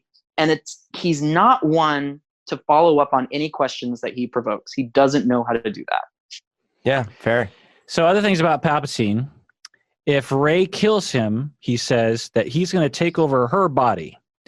What? Gross. 2, why tell her in advance? So I agree with you. Now, there's two ways to look at this. One is that it's only if she kills him in hatred. And but in episode 6, it was an emotional, not a mystical thing. In episode 6, and this is why I believe Chris Terrio and J.J. Abrams aren't actually fans of Star Wars. I don't think they understand what they were watching. In episode 6, the Emperor is looking at Luke and say, strike me down in anger, or kill Darth Vader, and your path to the dark side will be complete. Now, and by the way, that is handing yourself over to power, to hatred, and he believes through his understanding that of other people that he's managed to pull over to the dark side is when you hand yourself over to hate, then you are on my side emotionally, and I can manipulate you through discourse. It's not literally I have taken over your body. In episode 9, he says, if you strike me down, then I get your body. Yeah. In the mystical, spell way. Right. And by the way, there was no actual, so even though he was saying, strike me down, do it, he wasn't going to let him kill him. But number one, we know this because Darth actually blocked the one strike that came close. And the Emperor, in the end, had no intention of dying. He wasn't trying to die. If anything, he was willing to sacrifice Darth because he felt maybe Luke was more powerful. But in this one, it's not. It's the complete opposite. It's like, I want to die, even though I went through all this trouble to apparently be alive, because my ghosty dude is gonna go inhabit your body. Another terrible thing, and I only caught this kind of. So tell me if I had this right. Palpatine was saying, a lot of the dumb shit was just Palpatine's lines, by the way. He basically ruined the entire Star Wars universe in half of his dialogue. But it was funny and not boring. Yeah. I think he said, every generation, there's a bond between a Palpatine family member and a Skywalker family. He didn't say that, did he? Did he say that? No. I hope he didn't say that. No, I don't. No. Every generation, there is a... what's it called? A connective tissue force thing. Between a Palpatine and a Skywalker. I don't think he said that. No? I really don't. I don't remember that. I feel like he said, did he say that between a Sith and the Jedi? Maybe. Okay, so I'll scratch that. Which is still invented, by the way. I'll scratch that. So here's the other thing. So in my notes here, if Palpatine wanted to win, he wouldn't announce to everyone in the galaxy that he's back. So if he really wanted to win, how easy would it have been to just launch his Star Destroyers and say, by the way, galaxy, all the Star Destroyers are now in place. No one knows where I am, and you're fucked. And by the way, I bet you that at many times they were considering not having it be one way or the other, because that would have still been so much like the thing where I was saying where it wasn't really Palpatine would have been so much better in that case. But I can forgive that to a degree. No, but Colin, what I'm saying is this. It's one thing to use propaganda to your advantage, right? To send this message and then make people believe, wait a minute, is Palpatine back? But of course he's not back, but you're using it to your advantage. Yeah, that would have been cool. And it would have been interesting if it was actually Kylo doing it. Yeah. It's another thing for you to have a whole bunch of hidden ships waiting to strike and being like, by the way, I'm hiding over here. What? But given what has been established about Palpatine, I feel like that's not the worst thing. Let me explain. So one of my I love James Bond movies. To me, they're very simple and escapist films for me. Yeah. And the Pierce Brosnan one called Tomorrow Never Dies has this villain that's very campy, played by Jonathan Pryce, one of my favorite actors, and he was the evil religious man in Game of Thrones. Yeah, I just saw him on stage. He's great. But the villain in that is a media mogul, and he likes to have an audience. There's even a scene where the Bond girl, played by Michelle Yeoh, is captured, and then he's like, "Oh yes, bring her to me." And then the guy's like, "Are you sure you want her up here? She's a trained assassin. Are you sure?" And he's like, "Oh, it's my business. I like an audience." And I feel like that's a little bit of Palpatine too. No, because in 3, it is not. Yeah, because Palpatine. No, Palpatine's the opposite of that. Palpatine is literally the opposite of what you're saying. He not only worked in the shadows when he was still Senator, whatever, Palpatine, but then we never even saw him in Star Wars. We barely saw him in Empire. And then in return, no one interacts with him except fucking Darth Vader and the red dudes. So no, he doesn't do audiences. He doesn't broadcast himself. Well, we don't know that. He doesn't give speeches. We never saw it. Well, yeah. Never saw it. We do hear Darth Vader and other people talking about the Emperor and the Senate. You hear about which is the best way to talk about those sides of the story instead of actually showing them in episode 1 through 3.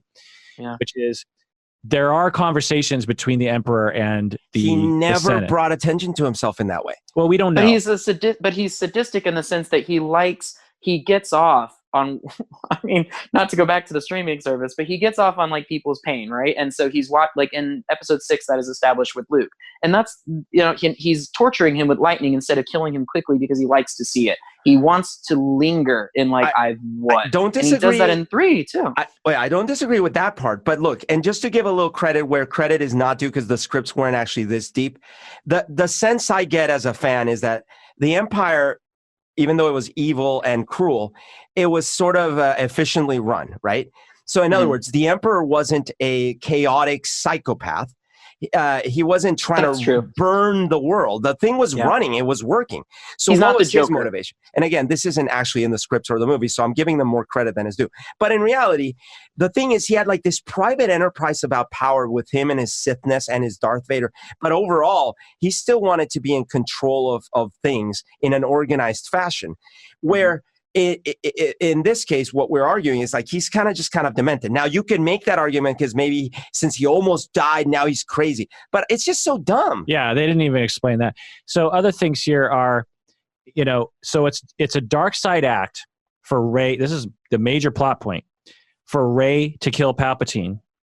But Palpatine is threatening to kill billions of people in the galaxy. So it's a dark side act to end the threat to billions of innocent people around the world. So by that definition, you should never kill a stormtrooper. You should never shoot one. You know, you should never. That's all dark side act. Right. So you know, because that's Palpatine's big thing is like, if I can get Rey to do the dark side, then I can take her soul and move into her body or whatever. And it's like, that doesn't make any sense. Let's see. So in episode, as I'm reading my notes, so in episode 6, Palpatine could have just sucked Luke's life. Right. So there's all these powers that suddenly are given in episode 9 that across the board, Luke can now Force ghosts can interact with the world. So this is, I'm just going to go off of Well, Palpatine. we saw it in episode 8, to be fair, and I was already a little bothered by that. I didn't like in that. episode 6. But because Obi-Wan sits down on that log. Well, no. Yeah. We also see them walking on the earth. You know, you could make excuses for that, but yeah, I didn't like it when you're talking about when Yoda called lightning down. Yeah. But you could argue that Yoda just knew lightning was coming or something. You know what I mean? Like it wasn't clear, but like this notion that so now Force ghosts can and maybe always could interact, because they didn't say why now they can. Right. So it's possible they always could. So all the past Jedi, Qui-Gon, Obi-Wan, they could have been helping this whole time. Because they can literally transport anywhere in the galaxy at a second by second. Right. They can be inside walls. They're unaffected by fire and lasers. Right. They can do anything they want. And yet they can bring down the thunder. And so they have just been not helping. It's the whole like, well, you're too busy with other things. I think that it's okay. So I'm going to defend it just a little bit. I don't think it was executed well, but they were, I think, trying to set up the Sith equivalent that Palpatine represents with Rey. So it's something that possibly it was only capable because of her existence. Because like, if we're going to go by what the script is telling us, Palpatine is like the arbiter of all evil Siths. So I can see when you're creating a script that's made like a Saturday morning cartoon, because it did feel very like in a Saturday morning cartoon, you can't kill off characters really. So like, that's why like, oh, Chewie has to come back. C-3PO has to come back. Like I was getting into like, oh, I felt like I'm watching this in the 90s and I'm, 10 years old again. So I felt like they were doing that with Rey. And that's why all the Jedi suddenly were able to do these. That's when they were able to come back. I'm not saying. I mean, you can write a reason, but it doesn't make it clean, because, like, for example, granted, not as egregious as the following, but so you remember Chipmunk jumping Yoda fighting with his lightsaber in episode 2, right? Yes. And okay, so what bothered me so much, and it hurt me deeply, is that I really bought into their bullshit when I was a kid, because it was this Eastern philosophy of like the Kung Fu movie, where in the 37th chamber, they're not jumping like chipmunks. They're actually sitting quietly, and their power has transcended these mundane physicalities. So Yoda, his power wasn't jumping around athletically. His power was in the mind and how strong his mind was. And instead, George Lucas, misunderstanding his own influences, throws all that out and be like, wouldn't it be cool to see him jumping around like a chipmunk? Right. It's the same with Palpatine. Palpatine, even through episode 1 through 3, except for when he goes, full snake mode in episode 3, he was very good at manipulation. Yes. And you really don't even see him using mind control powers. Right. He knows what Anakin, his weaknesses. He plays the long game. Yeah, and he's pulling all these strings. That is a compelling story. Not that he is tapped into magical fucking forces that have never been established in this world. Yeah. It's basically a magical world with spells and spirits and souls and zombies and dumbass stupid shit. Okay, another thing is now all of a sudden, and JJ basically broke his own movie of episode 7. Why was Snoke involved at all? Yeah. And why did you have to make him a clone? I mean, like, there's so many. Again, if SNL wrote a script, you would just be like, okay, how can we make the dumbest a storyline? So let me get this straight, Palpatine. Your ultimate goal, a clone with a scar, by the way. Your ultimate goal was, okay, you build all of these Star Destroyers with Death Star guns on it, which is the dumbest thing. Again, breaks all the rules. But whatever. Okay, you can wave your hand. There's new technology, whatever. So your goal is to take over the galaxy again. Okay, so you secretly build all these Star Destroyers, which can alone just that could win. If you spread them all over the galaxy, you're done. Well, and based on how many rebels there are at this point, they're so overpowered, it's ridiculous. Right. Yeah. And you just threaten, like, I will blow up half of your home planets. And by the way, each one of them has a Death Star right now. Right. Every one of those planets has a Death Star parked right off of its horizon. You're all dead if okay. So he says, I can do that, right, or I can start cloning these weird ass creatures that look suspicious as all get out. Yeah, that are very powerful in the Force themselves. By the way, right. extremely powerful. Like more powerful than Rey and Kylo combined. Right.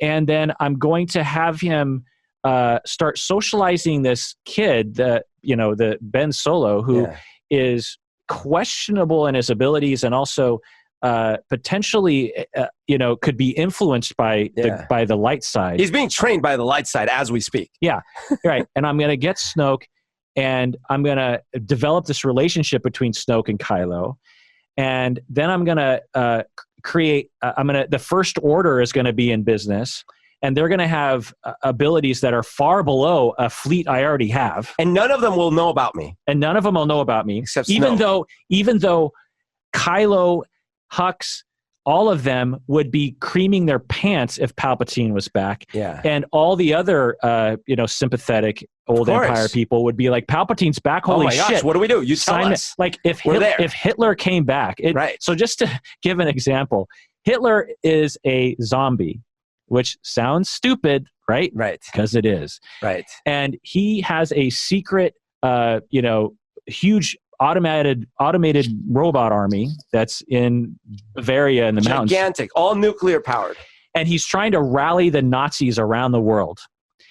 And he creates this random, like, racist guy who has a German accent that looks nothing like Hitler, but kind of reminiscent of Hitler, trying to rally the troops. That is the dumbest thing. Hitler, dude, like, just tell us you're bad. Just go on the internet. Like, you will get so much more support. So that was JJ breaking his own script in episode 7. Well, I don't think he necessarily did. The reason why is because I think it was broken from the beginning. And here's why. So we don't really have any context I'm going all the way back to The Force Awakens. We don't have any idea where the First Order came from. It's never explained how they get funding. It's never explained how Snoke got into power. And so this brings up the, like, really what should have happened is what Humberto was saying, is there should have been, because at the end of 6, as far as we know, I know there have been spin-off books, I know there have been like video games and stuff, there's other lore for sure. But as far as we know, the next chapter after Emperor blows up, Death Star blows up, the galaxy is happy. There's celebration at Rebuilding. the end. Presumably the Empire is in shambles. So Yeah. it's not, they're not the status quo. Yet that's how they're portrayed in Episode 7, which is weird. So I could understand that Palpatine, as the person who lost the war for the Empire, would need a new face. But if they had established that in 7, it might have worked, and that's why it didn't work in 9. Yeah. Yeah. Plus, coming back to life ruins the story. Yeah. Force ghosts that can interact with the world. Basically, literally, no one has died through Episode 1 through 9. No one has died. No one is dead. No one's dead. Everyone's still alive. Oh, and by the way, Leia's still alive. Yeah, totally. Palpatine, Luke, Jar Jar's still alive. Jar Jar. Padme. No, she's still alive, man. Everyone's alive. I'm sure she's still alive. Everyone lives. No one is dead. If you were going to do the Palpatine thing, which I really didn't want you to do, you had to have that plan from the start, and you had to start it in Episode 7. In fact, that's okay. If you wanted to do this, and it's unadvisable, that's what I would have done. Episode 7 starts with the good guys, quote unquote, in power, the cracks showing through in a couple of key scenes, the terrorist attack, and the terrorists are just a little ragtag band of Kylo Ren and his buddies. Yes. They come across some Voldemort-style shambles of an emperor thing, and then, yes, there's a little bit of magic, which might piss off Kirk, but like at least start doing that. Instead of like at the last second in a crawl telling us, by the way, everything you've seen matters not. There's a new emperor in town. Kirk, do you take issue with like magic in Star Wars? Yeah, I mean, so in the cartoon, there's a fair amount of magic and mysticism, which you're like watching right now, right? Colin, you're watching it. Well, I got sidetracked by other shows, including The Mandalorian, which is like my new favorite thing. But anyway. Yeah. So I'll get back to it too. The cartoon has, and I was worried that both the Mandalorian and or the Star Wars storyline would start to incorporate some of the stuff in the cartoon. The cartoon can be very grounded, like they'll follow some clone warriors on a mission that is very small. There's like just, blasters and a few grenades, and they'll have it be very contained. There are other episodes where Yoda goes to the center of the galaxy, which is the center of the Force, and faces these different aspects of the Force that are manifesting as ghosts and stuff. And they go into another planet where there's essentially gods, like in Guardians of the Galaxy, with the dad who was ego. Yeah, there's certain kind of things like that. Now, in the cartoon, I wasn't jazzed about those episodes, but it's a cartoon. But I was like, that's a cartoon, and it's not like Mandalorian where you only need 8 episodes. There's probably like 30 episodes a season or 25 or something, and so you're scraping for ideas because otherwise you just run out of stuff to do. But I was like, well, surely they'll never do this in the movies because the movies have a different kind of feel to it. And although I can accept that these are all in the same world, in my head, I kind of keep them separate. So in the movies, episodes 1 through 9, the magic element has never been introduced, or at least when it did, it was very, very subtle. Well, the magic is the Force is the magic. And it is grounded on things that are so day-to-day relatable. In fact, I think that's one of the things why us as kids could envision ourselves maybe having Jedi powers, because it's just like you might move that water bottle with your mind. So in episode 5, when Luke goes into the Force cave on Dagobah, I've actually never liked that scene because that to me rings of magic. It sounds like Lord of the Rings crap, and I don't want that. I don't want that really in any of my productions. Like that's why Lord of the Rings is actually kind of cool, because even though it's fantasy, there's not a ton of magic, but the scenes that have a ton of magic bother me. Like when the army of the dead come, it's just like, okay, like what?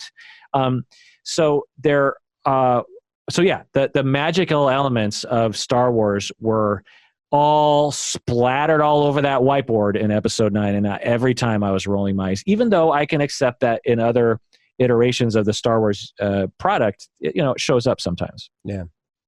Okay, so let's go on to some other things in my notes here. Now we're in the section that I'm titling "Just Dumb." So these are just dumb things. When 3PO, so first off, the Senate made a law that 3PO can't translate the Sith language, which is pretty dumb because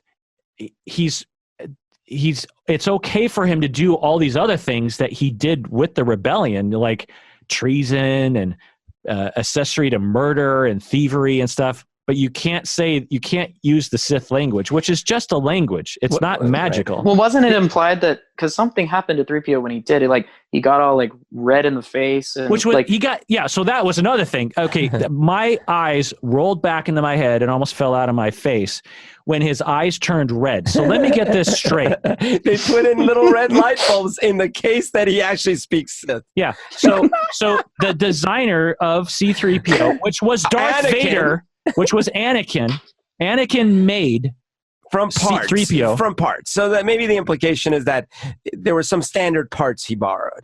Whatever. So some of the standard parts included red light bulbs for Sith speaking. So whoever designed, the engineer was like, okay, so this device, this droid thing, all the time it's going to have white, yellow light eyes. It's going to have these normal looking eyes. And all the other protocol droids will have the same color eyes, because whenever we see other protocol droids.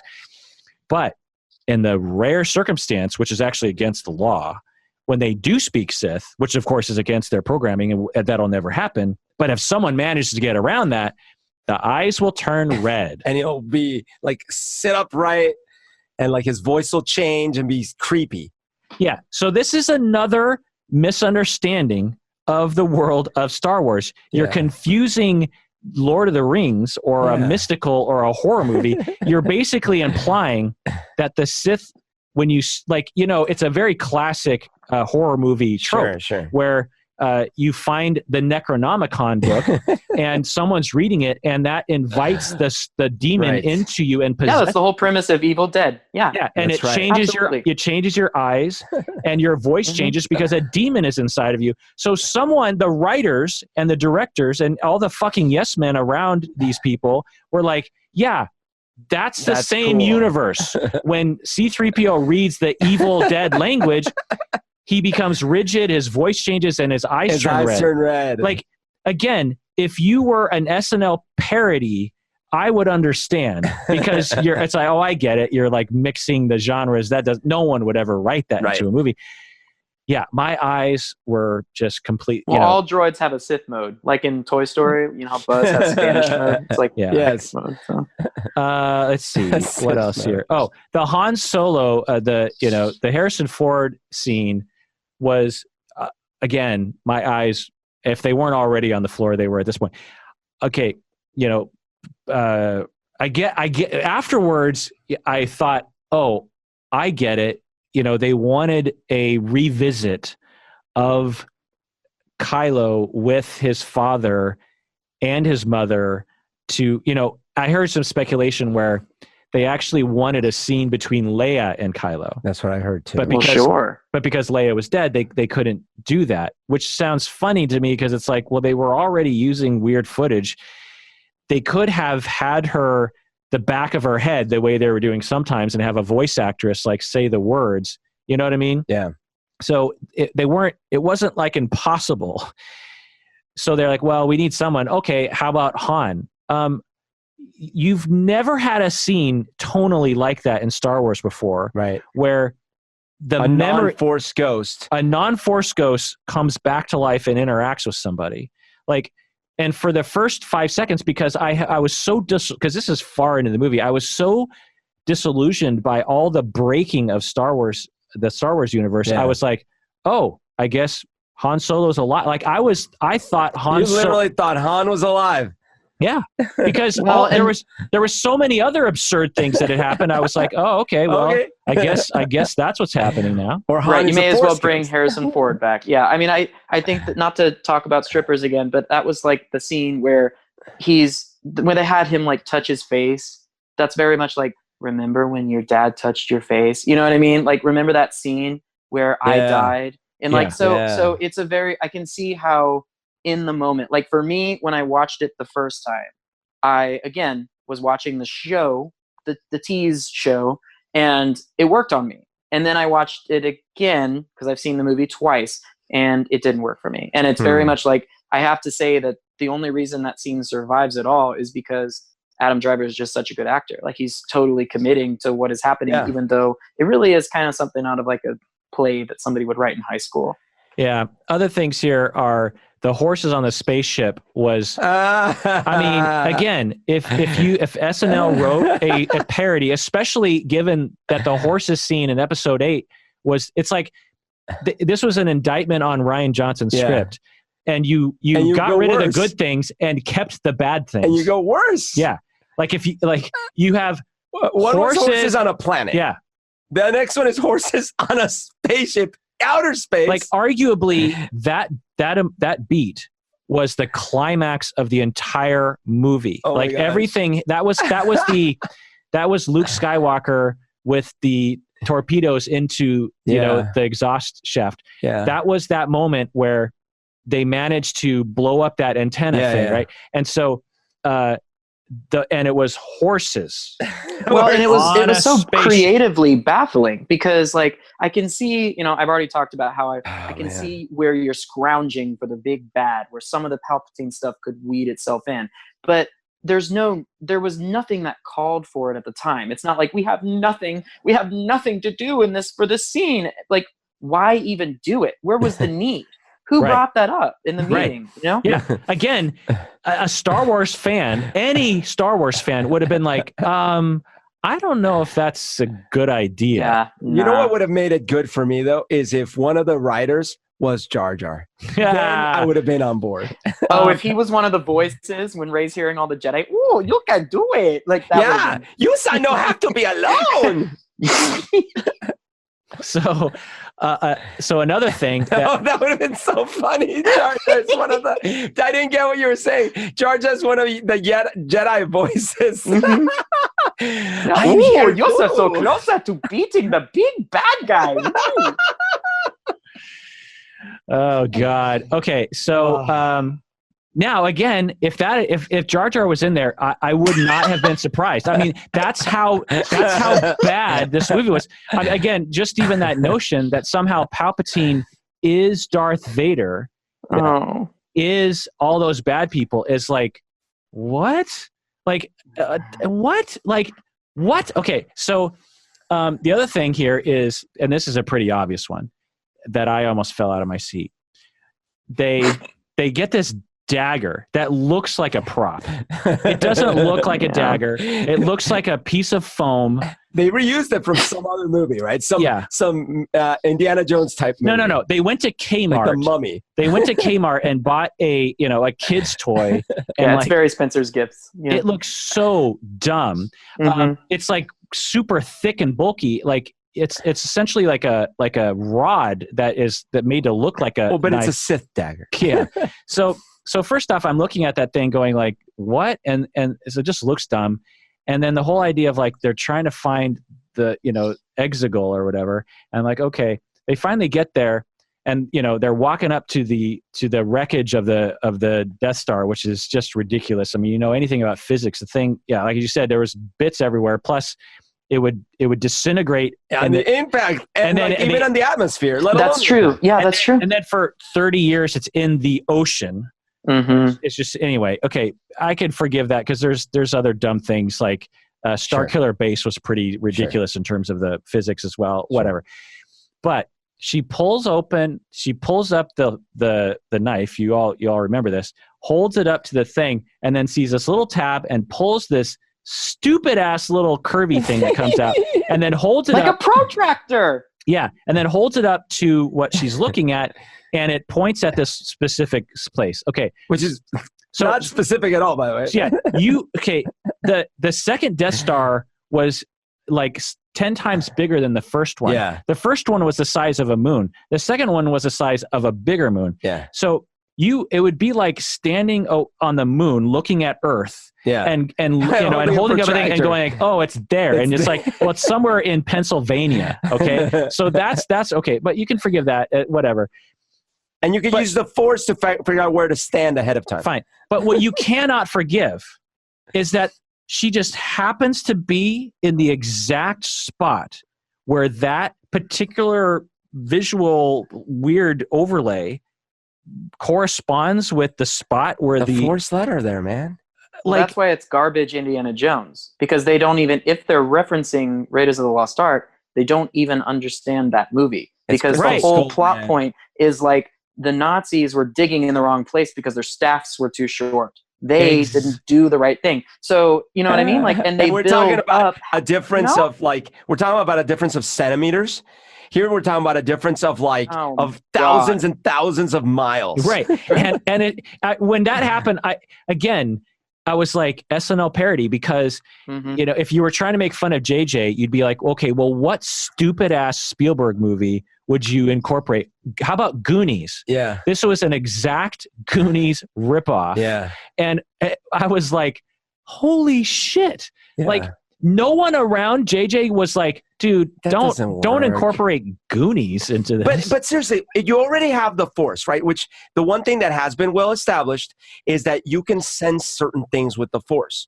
Wouldn't it have been more accurate, easier, whatever you want to call it, that she could stand and try to sense dark Force stuff? Like, I would have believed that more than she could hold a protractor and be like, oh yeah, there it is. Yeah. And why would you once again have a plot point that involves Daisy Ridley being her standing somewhere and staring? Like, she's good at it. I get it. She knows how to emote. She's brilliant at it. But she's always, there's a compilation video out there somewhere. I don't know if it's been made yet, but it should, where she's just staring at things. Like, I'll also say the other thing is, as far as hiding it, like, you're the Emperor. You're like, oh, where should I put this thing? I know, the throne room, because no one would ever expect that I would put something that belongs to me that's important in my throne room. But I could see him doing that. Anyway, I'm not going to defend the Emperor anymore. Well, then why do you need a whole dagger and stuff? Because it'd just be like, hey, I put it in my throne room. He's playing. The Emperor is like a little kid. He's just playing with everybody's lives and wants people to die. Okay, I'll stop. And also, Episode 7 suffered from this too. This whole idea of like, in order to have a map of the galaxy, of which everyone understands because you're star-faring, races, you need only one particular file has that map. Like, anyway, Hux suddenly is a spy, and then he suddenly dies. That whole I won't go into details, but that I just remember completely rolling my eyes with that too. I thought, my God. Like, again, if an SNL parody did that, wouldn't it be funny if Hux was a spy, and then we just, like, without any kind of preparation at all? I think there should have been 3 more spies. Like, I'm the spy, and then the British guy, the evil bitch, I thought I was the spy. Yeah. I was the spy, and then the horse, one of the horses, turns around. I'm the spy. Yeah. I drink your spy. I drink your midichlorians. The snake I thought was really hokey. I mean, one, they go into quicksand. Okay, that was kind of interesting. And then they pop out the bottom. At the exact spot they need to be. Right. And then there's a giant snake that, that's dissolving tension again. That's J.J. Abrams. All of our main characters are sinking into the sand. All of them. What is going to happen? Yeah. All of them fine. The next 5 seconds. Answer me this, guys. Were there crews on those Star Destroyers? Yeah. Yes. Yeah. So they don't establish how they got there, but then they show footage of them like in the spaceships. Yeah. So all the Star Destroyers were fully manned by like Sith people, right?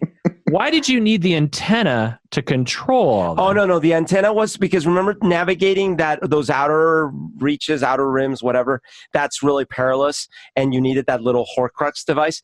The Triforce, yeah. The Triforce. Well, so the antenna thingy was going to help those things navigate. Yeah, that's and the Rebels had figured it out and uploaded it to their computer, which they could have done too. True. Why were the Rebels able to be like, "Oh, it's cool. We've uploaded the information to our computer." Mm-hmm. These guys can't. Right. Yeah. Again, it's a magical Saturday morning cartoon. Well, it's a magical mystical idea So that even if a device is the only, and there's only one of them. By the way, even if it wasn't manned by people, you're telling me that each computer couldn't have been fed the same information? Right. Or that you could just be like, oh, by the way, we lost the Horcrux. Everyone, make sure you kill everyone, and then we'll figure it out later because it can't be that hard to navigate space. Yeah, even for right now, we don't need to get out of here. Just first kill all these people. Yeah, like it's fine. We've lost, Finn having force powers, I thought was stupid. I mean, it was just like, did he have force powers? Yeah, he could sense shit. Well, but I felt like, wasn't that just like him connecting to Rey, like her force powers? Oh, maybe. No, I don't know. I would have been okay because they started it in episode 7. JJ said in an interview after, what he wanted to tell Rey was that he had force powers. That is dumb. But him saying that at that moment is dumb. But I thought that even in episode 7, they started previewing the idea that maybe Finn has force powers because in what scene? Lightsaber. I didn't catch that at all. I saw him as when he was fighting Kylo. I didn't get that. But, I saw him as a scrappy guy who But you're not supposed to be able Kylo to use a lightsaber because you'll cut yourself if you don't have force powers. Han Solo used a lightsaber to open up the Tauntaun. No, that's different. Yeah. That's like one little, no one's fighting you. You're just using the thing. And Finn failed horribly. No, but what I'm saying is like you can't swing a lightsaber around without cutting off your arms. Yeah. The other part is like, okay, so let me get this straight. Palpatine's son or daughter gets married, has some kids, has a kid. And then the empire falls. And as a kid of the emperor, you're now worried about yourself and your kid. You're worried that the rebels are going to seek you out and kill the granddaughter of Palpatine just out of spite. Right. Even though Luke Skywalker is literally the son of Darth Vader. Yes. As if there's no notion of redemption. Obviously, the kids of Palpatine were good. Okay. So that doesn't make any sense. There are apparently places in the galaxy that you can hide. Yeah. That's clearly understood. Jakku, blah, blah, blah. So your plan is to sell your daughter into slavery. Oh, I know. Bad people. Yeah. Not try to live with her in hiding, number one. Not give her to a good family and then... Well, So the parents didn't drop her off and then hand themselves over. They continued to try to hide. And why couldn't they have hidden with her? Right. But even if they were... Well, he might have been able to censor, right? Yeah, Is that what they were saying? Whatever. Fine, they can censor. And why not hide with her on that? If that's a place if Jakku is a place where they can't censor, then all three of you can hang out there. Yeah. By the way, like there's no parents that care about their daughter that are literally going to drop her off at bad guys. But number two, why sell her then and get money for her? Right. They got money for her. So so again, this is J.J. Abrams spewing on his whiteboard and all over his own script. It's just so fucking dumb. Again, if an SNL parody was to be made, that's the joke you would make. Well, there's a... Go ahead. Because so you can see the skit now. The two parents come with their child, right? Like, look, we got unfortunately, we're being hunted. Our daughter's being hunted. We're gonna have to leave her with you. You're like, oh, that's tragic. Yeah. So, how much will you give us for her? Wait, what? Oh, you want money? Well, yeah, we're being hunted. I just explained. We're being hunted. Yeah, I got all that. But why are you selling her? Yeah. Why did they have to make them redeemable people anyway? Like, right. I felt like the whole trajectory of Rey's arc is like your parents and what they do to you and their parents, your grandparents. Well, they do not define you. No, I will disagree because as we have seen in our own present day history, sons and daughters of despotic rulers tend to turn out great. Yeah. All the callbacks, we've already gone over some of them. I thought it was again a parody of Star Wars. All the lines that were just completely just copies of previous movies. In Episode 7, I understood why you needed to do it, because you needed to, ferry us forward into the future by calling back. In episode 8, there were some callbacks. Notably, the two sons scene, which we got at the end of episode 8. Yeah. Also, you end the episode 9 with it. The same thing. Yeah, like, same thing. it's like, come on, like, use your brain. But they had the BB-8 motif, so. Yeah. I didn't mind that she was like, I'm Rey Skywalker. Like, that didn't bother me too much. By that point, obviously, but again, they had lost. She took her Such husband Kylo's name. But oh god, you're testing. I do it. Strike me down. Listen, I can feel your anger. Listen, the contrived nature of the scenes even shines through, because even in that scene, you see like their process. Okay, how are we going to set up the scene? Well, some random person we've never met before comes by, and she happened to know the Skywalkers, or the Uncle Owen and stuff. Oh, okay, that makes a lot of sense. It's like so contrived, Yeah. The other contrived part of it is this random person, riding by is like, who are you? It kind of makes sense. It's like, I don't know who you are. Maybe it's a neighbor or something. Who are you? Oh, my name's Rey. Rey what? It's like, fuck you. Yeah, like, who does that? By the way, do you remember all the neighbors in episode 4? All the neighbors that would gather around the Uncle Owen. No, there was no one. It's a desert planet. Right. No Also, one lives nearby. Where's the next shot where she says like Rey Skywalker, and then it's just a cut to that lady? I don't know who the fuck that is. And she just walks off. Right. That's true. Yeah. So other things here are like, I would have accepted one or two of these new force powers that they introduced, because they typically will introduce new force powers. Right. Technically speaking, episode 6 introduced the lightning force power. But the onslaught of new force powers, which I will admit are in other iterations. For example, in Mandalorian, you have the curing aspect, which I actually don't like, because that basically means that Jedi could have always saved everyone all the time. Well, but we don't know what Baby Yoda is. That has not been established. Right. Well, I will say this. It's one thing for a Yoda creature, especially if they had treated Yoda with the respect that I thought he deserved, blah, blah, blah, blah. Right. It's one thing for a Yoda creature that's mysterious to have some mysterious new Jedi power. But Rey can also do it, and Kylo can also do it, and everyone can do it. Right. They can all do it. So that breaks the world. Like the next iteration of the Star Wars story. Yeah. If you have any Jedi in it, which I've been shot. Oh no, I'm fine. Yeah, everyone's fine. In fact, you could be dead, and I could bring you back to life. Right. Or I could suck your soul out and enter your body. Like there's too many magical options. So when Qui-Gon is dying there on Naboo, he really should have, instead of saying train Anakin, he should have been saying, Obi-Wan, fucking heal me. Just put your hand on my chest. Think about it. Now, if they had established somehow in episode 9 why all of a sudden Rey has that power, then at least I still would not have liked it. No. But they didn't. They basically just implied, well, this is what Jedi can do. This is what they do. Yeah. So then have you played the video games, Kirk? You can also use force heal. Now, again, I get that. And when I play the video games, it doesn't bother me. Right. But it's a matter of the movies have a different tone. Okay. So then the other thing is in episode 8, they established that, but it's confusing to Rey and Kylo. It's like, wait, so we can see each other? At first they're confused. They're like, you're here.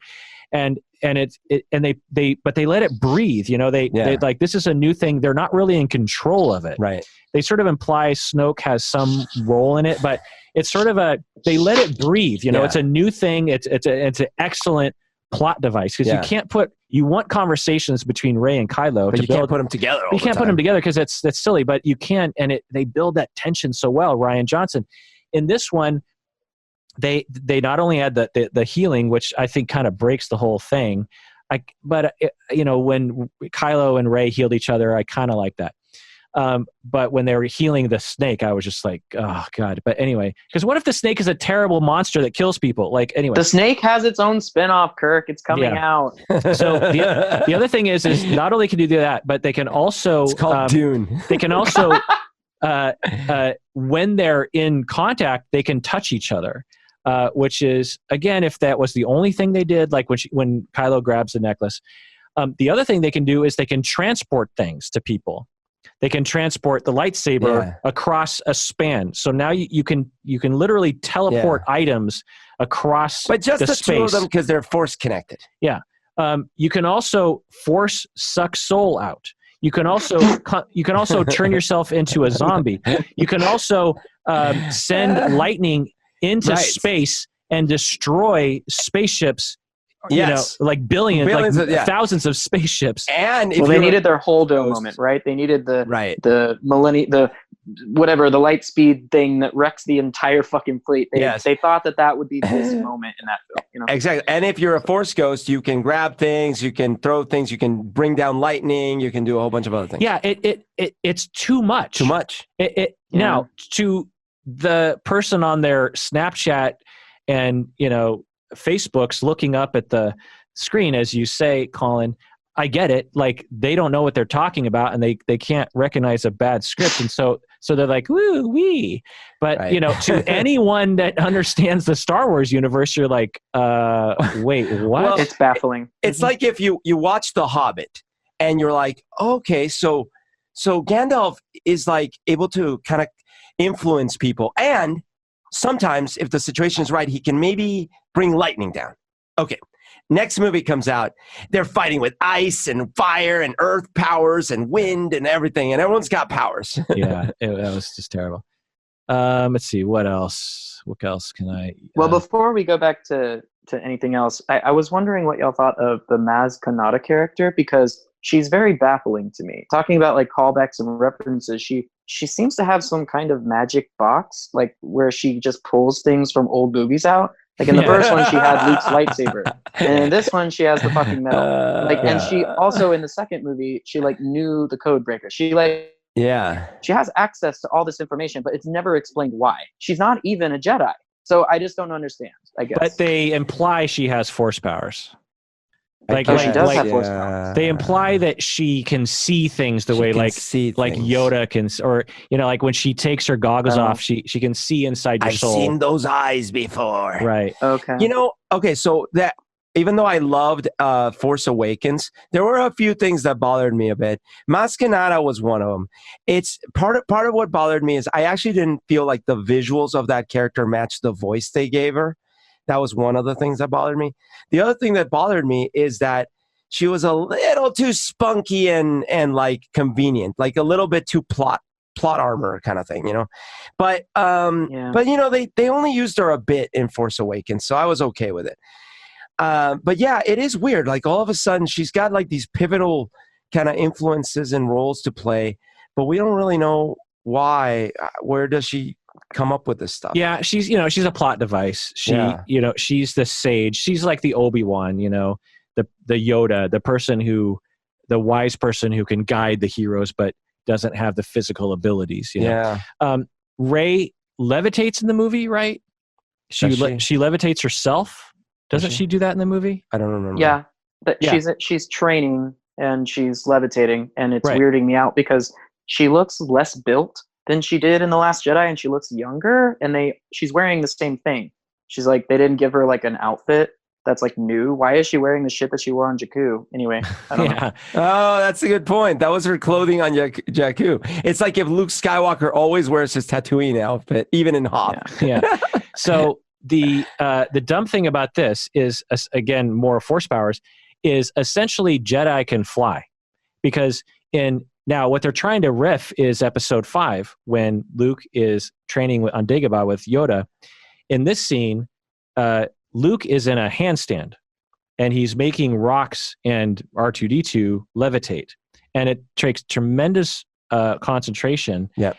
And he's not levitating himself. No, and it takes a Yoda, by the way, to lift X-Wing. Right. Maybe she's lifting tiny grains of sand that are all under her legs. Yeah. They're pulling her up. I don't know. Right.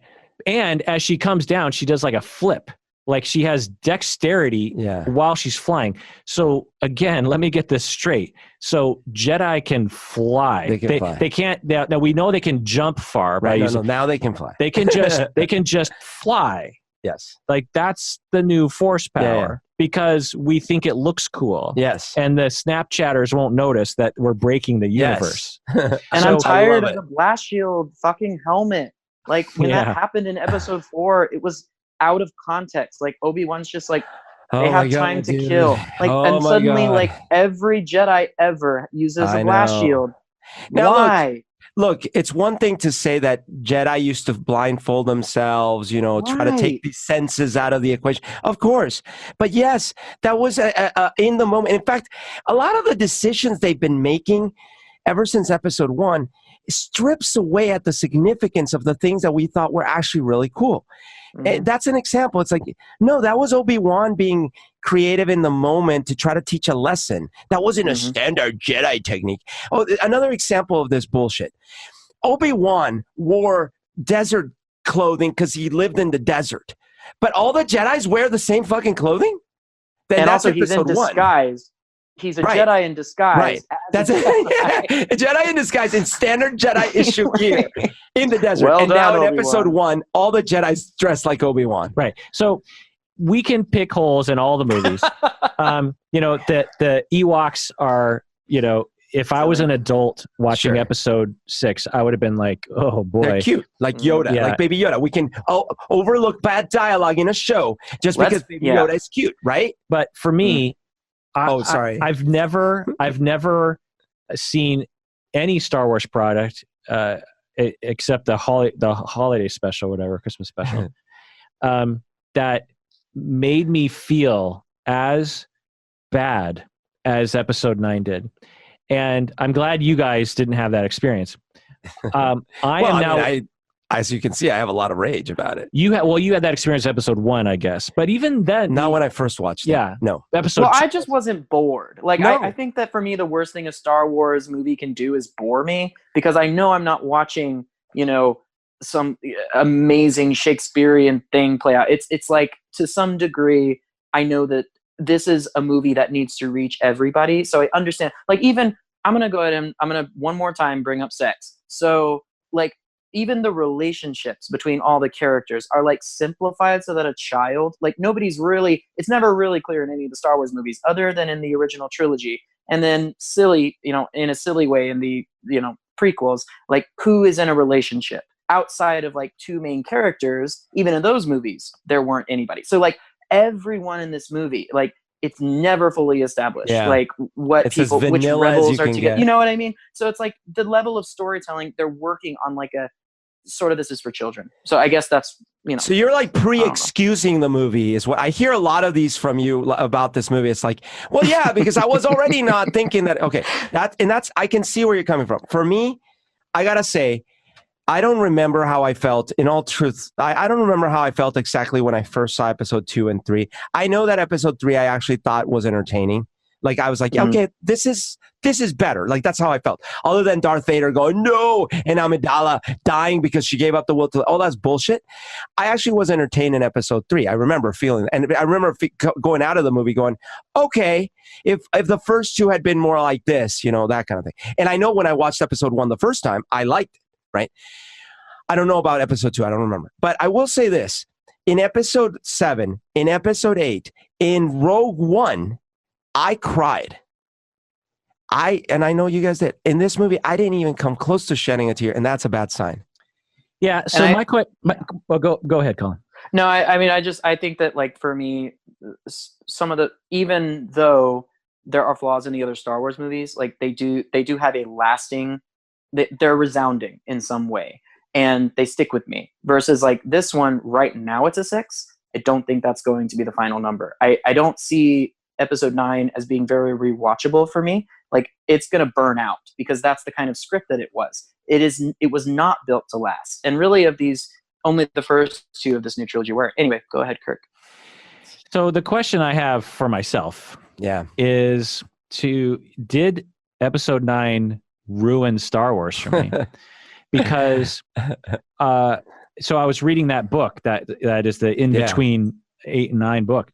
I wasn't done with the book, and I was frantically trying to finish the book before seeing episode 9. I have not gone back to that book. Oh no! Because I don't want to know. You don't want to invest. I don't want to know the in between, because because I don't think those authors were on the same page. I think the book writer actually was writing an actual sequel to episode 8, whereas episode 9 is this complete departure. I'll tell you that so in episode this book, which makes logical sense. Like I said, they go to Twi'lek. It's a small band of people. It's right after episode 8, and one of the things they're doing is Leia is like, Poe, you need to learn how to lead well, and nice. and the other thing that they do is not only do we need help, but we need leadership. Yeah.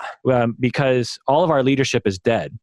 And so Akbar is dead. Right. So they go on a mission to save and rescue these prisoners who are all former leaders of the New Republic. This sounds great. And Poe and Finn and a bunch of other people, a small band of scrappy rebels, try to free these people. And the book also follows a few new First Order people as they try to work up the ladder in the First Order. And so it's an interesting story, right? And it makes sense given episode 8, and could have been at least amplified part of the. You're right. And go ahead. No, I feel like you might feel differently if it's a script or a book or a game or whatever that's not tied to these stories. Totally. But at the very least, what I'm saying is that I have not gone back to the book that I was fully into just before watching the movie. And that's a bad sign. That means like I'm worried about my relationship with this world, which is dear to me. I got to tell you, that might have a lot to do. So the way I felt after I fully comprehended what episodes 1 through 3 had done to my view of Star Wars, I think influenced why I didn't watch Clone Wars, why I didn't actually play all the games. I played Knights of the Old, which I really enjoyed. But I actually feel like I got soured on anything other than the original trilogy. And I still love the original trilogy. I rewatched those movies recently, all 3 of them. They're very rewatchable. Episode 4 is so good. Episode 5 is so good. Episode 6 is good. And they're rewatchable. And I love them. And I can just keep that in my heart and know that I have a version of that universe that they can't get from me. Yeah, let me give a parallel of script writing. So this is when Lucas could still actually write a script. In episode 6, which has some issues, but you look at the main storyline of our scrappy 3. You got Han, Luke, and Leia. They have to go to the Endor moon and break into the shield center. Take down the shield. They have to take down the shield so that the fleet can come in. The main story of a lot of time is spent on that forest moon. Yeah. And there's a lot of interaction between Leia and Luke and C-3PO and this one Ewok, and it luxuriates in that space on one planet. You got the speeder bikes, which are so awesome. Mandalorian. Oh, the speeder bikes! Yeah, and Mandalorian had the speeder bikes. And so they could have written 5 different planets the way that they did in episode 9. Right. But they New didn't. characters. Throw more characters in. Let's introduce 5 new characters. Let's get rid of some others, and let's jump from planet to planet.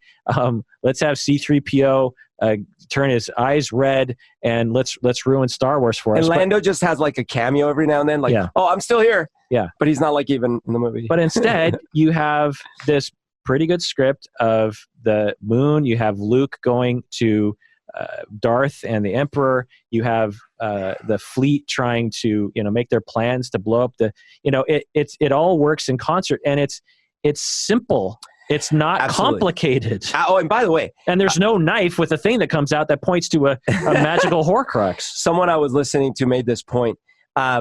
In Return of the Jedi at the beginning, the way they set up for us that Luke is now advanced a lot in his training and is a way more powerful Jedi takes place really briefly in one scene, and it's a very effective scene.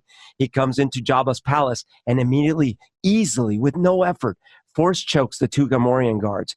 And we get this sense of like, whoa, game changer here. And then he goes up to Jabba and he's like, you can tell he's not like his like reckless young. No, he's like very calm and collected. And he's got these new abilities. They don't spend a whole time in exposition. It's nice. It's very nicely written. Mm-hmm. And when he gets down with the Rancor, he's just a guy he doesn't have new magical powers. Right. He's in threat and he has to physically figure out a way to get out of that situation. Absolutely. Well, I think I don't know if I'm being totally accurate, because when you start talking about a type of film or like a budget level of film, and you start, you start connecting all of them based on one particular element, it gets a little muddled, and because you find that there are examples that contradict what you're about to say. But what I'm about to say is, I think something that made the overall effect of this new movie a little muddled, which is something I felt from some of the lesser Marvel movies and just movies in general. Like, I recently watched Hobbs and Shaw. I feel like the physics of what a human can do, like, because of CG and because of how, I don't want to say easy, but because of what you can do with a computer, I think filmmakers forget about the physics of a human body, what it can go through. I mean, even in this movie, like, Kylo Ren's ship blows up, tumbles, and he just walks out like nothing happened. I get. So I'm just saying, in in this scenario, it's like, well, some of the stuff that's happening, like the Rancor is a great example. You have one man, and because you're limited by what you can do, you're gonna, as a filmmaker, get inventive about what could Luke do. But when you have everything at your fingertips, well, we'll just throw in a new power. He can just have a new power, and it's making characters. I don't want to use the term Mary Sue because I think it's a little derivative and it's sort of toxic in its own way. But like, we can't attach to so many characters because we don't feel that they're in real danger. Real danger is tough to come by in a big budget action movie now. Yeah, it's very well said. Yeah, that's nail on the head. I am a big noticer and criticizer of stories and art in movies and TV shows that do not make me worry about the character. That is in an action movie. That is in a drama, it's not necessarily that way, but in an action movie, you have to worry about your hero. You have to worry. So true. They have to be vulnerable. Beginning of Empire, right? Right off the bat, Luke gets fucked up by the Wampa. Yeah. Right? Like, his face is destroyed. He's hanging upside down. And he's like starting to have force powers, but he doesn't all of a sudden shoot lasers out of his eyes. And then when the Empire arrives with the AT-ATs, they just walk all over the rebels, and that's right. And some transports get blown up, and you're just like, holy shit! What are they gonna do? Like, they're in a very fragile spot. And so Luke gets his hand cut off. But Luke just stands in the snow. Like, if they were writing it now, Luke would stand in the snow, and with one hand he would crush all the AT-ATs and then shoot lasers out of his eyes. Yeah. No, Obi-Wan would have come back as a zombie. Anyway, let's switch gears for 2 minutes. Let's talk about Mandalorian. Okay, Colin, what'd you think? Whoa! And that sound, you can put that on record. That is. We'll just call that a whiteboard moment. Have you? Right. I had. It's a streaming service on the whiteboard. Have you finished? Don't at me, JJ. Yeah. I feel like The Mandalorian is the way Star Wars. It's a good beginning for what I feel like is a new age of Star Wars storytelling, and the reason why is because there are things that are small scale. Everything doesn't come from some mystical prophecy. It's mostly just practical stakes. I feel like the things that happen that are, action-packed or suspenseful are relatable, because there's this sense of, I don't know which character is going to make it out.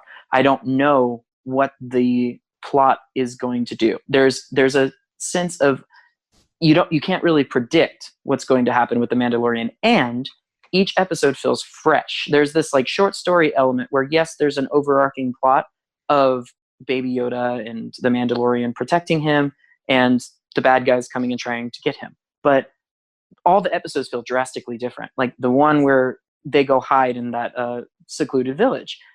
You learn something about the Mandalorian that you didn't know before, and you feel a certain way. You have pathos that are tied to everything that is working with within the confines of that episode. Then you move on to another episode, and you've got that like whenever he sees Amy Sedaris, and then meets up with that dude, and like you mentioned earlier, they have the speed bike, and it's like it's another kind of story. It's like a minimalist assassin story, and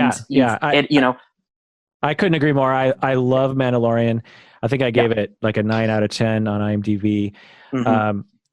Actually, the Village episode was one of my least favorite of the bunch, but I appreciate it mostly because Filoni, or whatever the guy, he's the creator of the Clone Wars, the cartoon, who is also the main writer creator of Mandalorian, and I knew that going into it, and I expected the Mandalorian at least to be in that style, and it very much is, in which the Clone Wars cartoon, there are some overarching themes, but really each episode is like 25 minutes of that you don't actually need to have watched anything else. You could just watch that one episode and understand what's happening, which has there's a certain freedom to that you don't have to create these epic storylines with lots of consequences, So yeah, I absolutely enjoyed Mandalorian.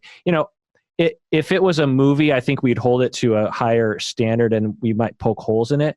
But yeah, I thoroughly enjoyed it. I was bummed out actually that it was only 8 episodes. And I agree that it's a great way for Star Wars to head into the future. I really hope that this is what they do. I mean, not necessarily Mandalorian, but maybe there's another character we want to follow around. In us, at least, it's clear that the Mandalorian, the TV show, someone was at the helm. Fellini or whatever the guy's name, and Jon Favreau. They had the time, they had the power, they had the vision. It wasn't 10 cooks in it wasn't, they weren't trying to please a bunch of idiot fans on Rotten Tomatoes. They were doing their own thing and they stuck to it. And some people aren't going to like that because they don't want a small story, or they just don't relate to the Mandalorian or something, or they don't want episodic stories. They want the epic story. That's fine. But they stuck to it. They committed and they didn't flinch, and they kept it small, and it was beautiful. IG-11 had a wonderful moment, I thought. That storyline. The spoiler alert. I was legitimately thinking that at the end of episode 8, I was like, oh, because I knew there was going to be a season 2. And I was like, oh, so maybe season 2 is going to be a different Mandalorian, because they almost killed our Mandalorian guy. Yeah. And I thought, oh, that's a pretty bold move that they're doing. And the fact that I legitimately thought, oh, I guess he's going to die, means that the writers did their job by setting up a number of other consequences that were real, like Nick Nolte, he dies. And all these other kind of events that happen where I didn't feel like we were in a magical world where no one can where there can't be any consequences to things. And so yeah, I really liked it. Berto, what'd you think? I feel terrible. So I mean, I am a little bit. Well, you haven't liked it from the beginning. Well, so I'm the odd man out. I'll say good things first. Let me just say good things. First of all, I agree with a lot of what you said. I think it's great that it was not a lot of cooks in the kitchen. I agree that it's great that they did this. There's a lot right with it. I think most of the visuals, the character style, I will never disagree. Baby Yoda is cute. Absolutely cute. I also think that the exploration of the universe is neat. I like that they're doing that. I'm totally on board. I actually think for some reason, y'all, not just you two, just everyone basically, I think it's been a little too lenient on the fact that it's a TV show and it's given the 80s style sitcom writing a pass, because there's a lot of dialogue in it that is very cheesy and it's old school in the parts that we didn't like about the old school. I disagree. I don't think that I didn't receive much of it as cheesy at all. But you must be the Mandalorian I keep hating about. But I can see how it could be taken that way. I mean, it's so surface level. It's like there's no depth to it. And well, I disagree with that too. I feel that when I'm watching The Mandalorian, especially the beginning and the end of season 1, I feel the weight, man. Because I'm handing myself over, but I could absolutely see how it would feel not great. The prison episode. He arrives, is like, oh, I'm running from the law. We have no idea what he's doing, by the way. What is he doing? He's just got Baby Yoda. What is he trying to do? I don't know. We don't know. We don't care. Fine. Wait, which prison? No, but that's... We don't know. It doesn't matter. He's just a rambler. He's kung fu walking the earth. Fine. Which prison the episode? One where he shows up to help his old acquaintance. Okay. And it's a very small skill set. Yeah. Right. From the get-go, it's obvious to everyone, and definitely it should be to him, that, okay, this is not on the level. I'm obviously going to get double-crossed. Because the way everyone is acting is like so surface level obvious. Fine. They go on the thing, and don't get me wrong, lots of cool action sequences. That's one of my favorite things about the show. So all the fighting and then going through the hallways and the action, great stuff. Great stuff. But the dialogue between the characters is so amateur. So maybe it's because I've been socialized by the cartoon, because it's pretty similar to that. Yeah, in fact, to me, the whole show feels like either a cartoon and not a Miyazaki or a video game.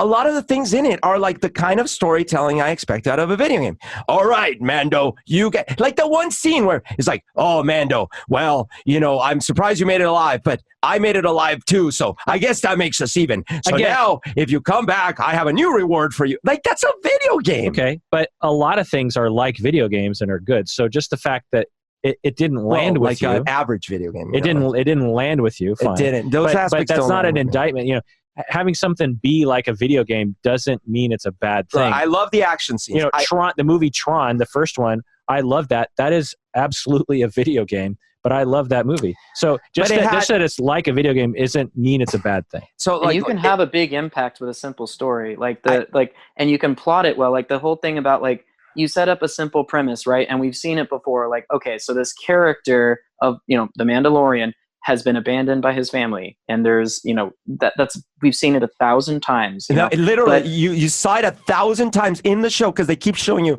the same flashback over and over and over.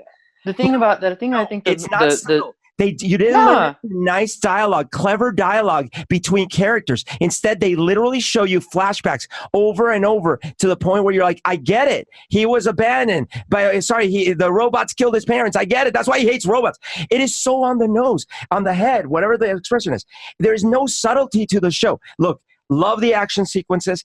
I love how cute Baby Yoda is. I love IG-11. I want to see more of the show. But I don't understand why. And I will not agree that everyone seems to be giving it a pass on the dialogue and kind of the surface level scripts. Don't like it. That aspect I don't like. Out of 10. 5. Fine. Colin. Fine. 6. Colin. 8. Yeah, I think I gave it a 9. I think I saw episode 8 after. I think I saw episode 8 of Mandalorian after Rise of Skywalker. Is that the sequence? Yeah. No, wait. Yeah, because it was like during Christmas week. Yeah, you're right. So I guess episode 9 has not ruined Star Wars for me. It has not. Because I was, with Stacy, my wife, watching the end of Mandalorian, and at the end, I was giddy, kind of like, yay! Right, I get it. But I guess my curiosity is, in other shows or movies, and maybe not you now that I think, but why was he giving them 24 or overnight or whatever many hours to think it over? Number one, they have this gun that can beat them, right? Yeah. I know, I get it. And there's all sorts of little, questionable things. When, that whole thing at the end in the last episode where they could just blow them all up, but they give him some time to think about it. And he can't remove the thermal detonator from his chest. It's like built in, I guess, fine. Yeah, I get Okay. it. And certainly. Yeah. And again, it's not empirically a bad thing. it just didn't land with you. It was clear to me, because we talked about it after episode 3 or something, that this show was not stylistically landing with you from the beginning. Because to me, episode 1 and 2, I was fully on board with episode 1 and 2. Yeah. For you, you were like, I like things. I like the action. I like the when he's chasing the Jawas. I don't like that they can knock him off so easily. So I don't think anything could have been done after that, because the whole genre appeal was just not landing with you from the very beginning. I think that it is something that is made for a very specific audience. Like, to me, one of the major differences between the movie, episode 9, and The Mandalorian is episode 9 was seemingly made for everyone. Every idea that could please somebody was on a board. Anything that was going to be controversial was taken off. And that's why thus we have the wet fart that is episode 9. Now, with The Mandalorian, it's going to oppose people. Certain people are not going to like it, because I think that The Mandalorian... No, but listen, The Mandalorian is playing on a style of film and television show. Well, sure, it is bad mostly scripts and Western. bad dialogue. No, but it's playing on the so Westerns have a very specific dialogue, and the scenes and the stakes are very specific. It's these grandiose moments where you're held up in a cantina, and there's the bad guys, the bad sheriff outside or whatever, and he's like, I'm gonna come get you. That's what's great, I think, about it's like Star Wars Wild West. It's not for everyone. But you've seen better. Tombstone is not it's one of my favorite movies, but I'll freely admit that it's got tons of problems, right? Especially the second act, the last act, the third act is pretty shoddy. But there are some lines in that movie that are so good, because the interaction between Ringo and Val Kilmer, it's so well delivered, and it's fun and entertaining. And that's just the lines, not the action. I've seen Westerns when I was a kid that are cheesy because they're Italian, spaghetti Westerns, whatever, but on the surface. But then they have moments that are very creative. My complaint here was, and it wasn't the whole show, but that opening scene in the cantina, in the bar, there's nothing creative about it. He walks in, you're like, oh yeah, he's going to kick their butts. How is he going to do it? Well, he's going to fight them and punch them and shoot them. Oh yeah. There was nothing creative about it. There was no witty lines. There was no surprise elements, nothing. So for me, it's I am not opposed to simple drive back down. I'm not opposed to not having to involve other characters from the characters we know. In fact, I love all that. I love that it was self-contained. I love it. So you weren't into the first scene of The Mandalorian. Yeah, the first scene of The Mandalorian was So there's no chance you're going to like any of The Mandalorian. But that's not fair. What do you mean it's not fair? Because I did like other scenes in The Mandalorian. But the first scene is the establishment of the tone of the entire show. Well, sure. I'm not accusing you of any. I'm saying it's clear to me that the tone of this show was not for you. Exactly, because if you didn't like the first scene, had poor dialogue. Well, and also not empirically poor. You didn't like it. No, it was poor. And it's simplistic because they established that he's a character that doesn't talk a whole lot. Except in the later episodes where he talks quite a lot. Well, but the show is communicating, I think, a lot of very visual storytelling. Well, so you're getting things based on mise en scène and different things that are. Sure, if you're going to have him not talk, you better have the characters that talk say something interesting. Not, oh, you just knocked over my drink. I'm going to kick your ass. That's so dumb. And look, that character they introduced in that very first scene was way out of that's not a Star Wars character. And I get that. The hostage one. I get that. You know what else? But again, from the cartoon, it is very reminiscent of that style. Okay, the dialogue between the two stormtroopers on the speeder bikes, that's not Star Wars. That's a modern movie. Two people talking funny in a modern movie. I like not that. A Star Wars movie. Yeah, I like that too. Not a Star Wars dialogue. I get that. Not Star Wars. Well, the whole Mandalorian isn't very Star Wars. But it could. And the whole point of the show is to establish that you can tell stories that are tonally different than the original trilogy. I could dial that show just in certain ways. One is hire better dialogue writer, and it would be fine. Keep the setting, keep the Mandalorian as the main character, keep the Baby Yoda, keep a lot of things. The things I wanted a little bit better work job is the dialogue for me overall mostly didn't land. Number two, I needed a little more reason why what was happening here, because there is no purpose. And I get that worked in the 80s when we go episode to episode and we don't care one there was a episode to the next. purpose. Mandalorian's trying to stay alive. 1, 2, he cares about Baby Yoda and he wants to save him. Well, in the Because first it's an abandoned episode, child, and he was an abandoned child. Like, that's a purpose. Many of the episodes, you're like, holy shit, I hope Baby Yoda survives. yeah, but there wasn't like a.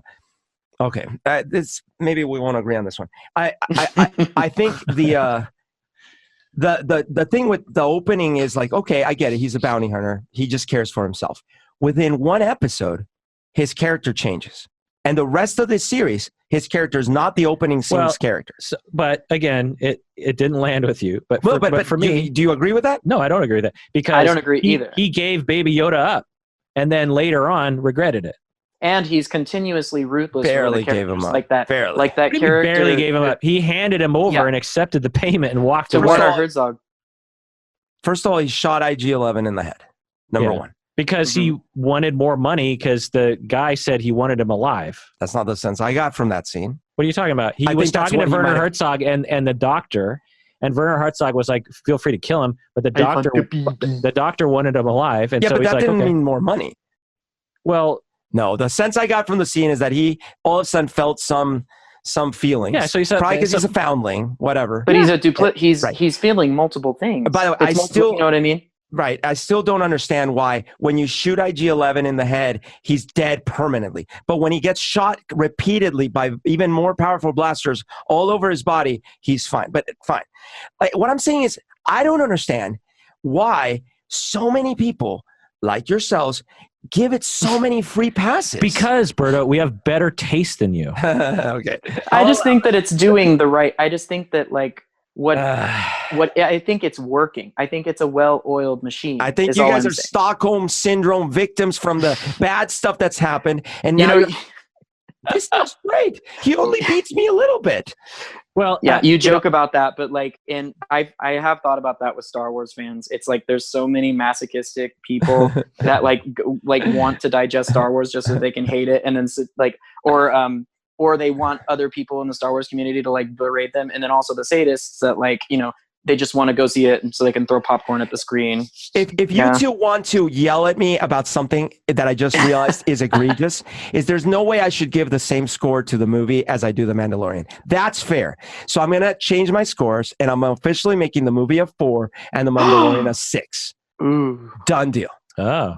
I've officially upgraded Mandalorian and downgraded the movie. It certainly seems like you think Episode 9 is not a 5. It seems like fair enough. Really did Fair not. enough. You've convinced me. So as a final send off, let's rank all the major products. Okay. So for me, I used to think Empire was my favorite. After rewatching the original trilogy a few years ago, I fell back in love with Episode 4. I think Episode 4 is just a perfect movie. Episode 5 has a couple moments. The Minox, for example. There's a couple odd moments. Episode 5 is a very close second. Episode 6 after that. Actually, I might even put Rogue One above Episode 6 and maybe Episode 7, because Episode 7 and Rogue One, I was just like, I could still rewatch Rogue One. Episode 7, I don't know if I could really rewatch. I have a feeling like if I'm going to rewatch a movie, it's probably going to be Rogue One for the rest of my life. Especially because Rogue One doesn't ruin anything. Right. And it's just, and their consequences, they all die. Yeah. Okay. So let's see if I was to really putting it, so 4, 5, I'll put 6 for sure. Particularly I saw it when I was 13 years old and, had a massive nerdgasm. Okay. And then I know what you're talking about. And then I'll put 7 because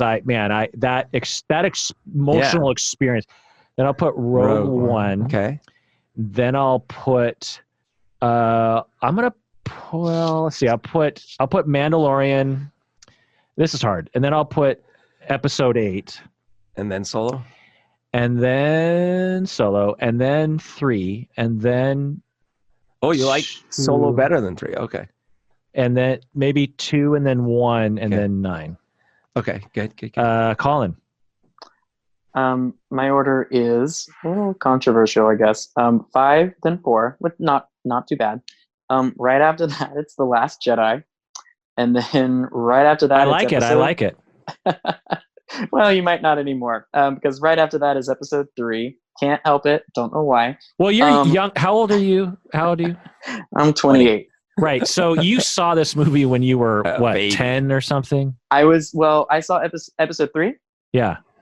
Episode 3 I saw when I was in middle school. It was 8th grade, but I don't want that because I had the VHSs of the original trilogy, and I watched those over and over and over. But I do think that's a major thing. It's a major thing. Yeah, dude. I mean, major my thing. parents, for example, saw all the original trilogy with me, and they're not Star Wars fans. No. And why is that? Because they were adults with adult brains watching those movies. And it might be that also adults back then didn't stay as childlike as we have stayed. Yeah. Oh, that's true.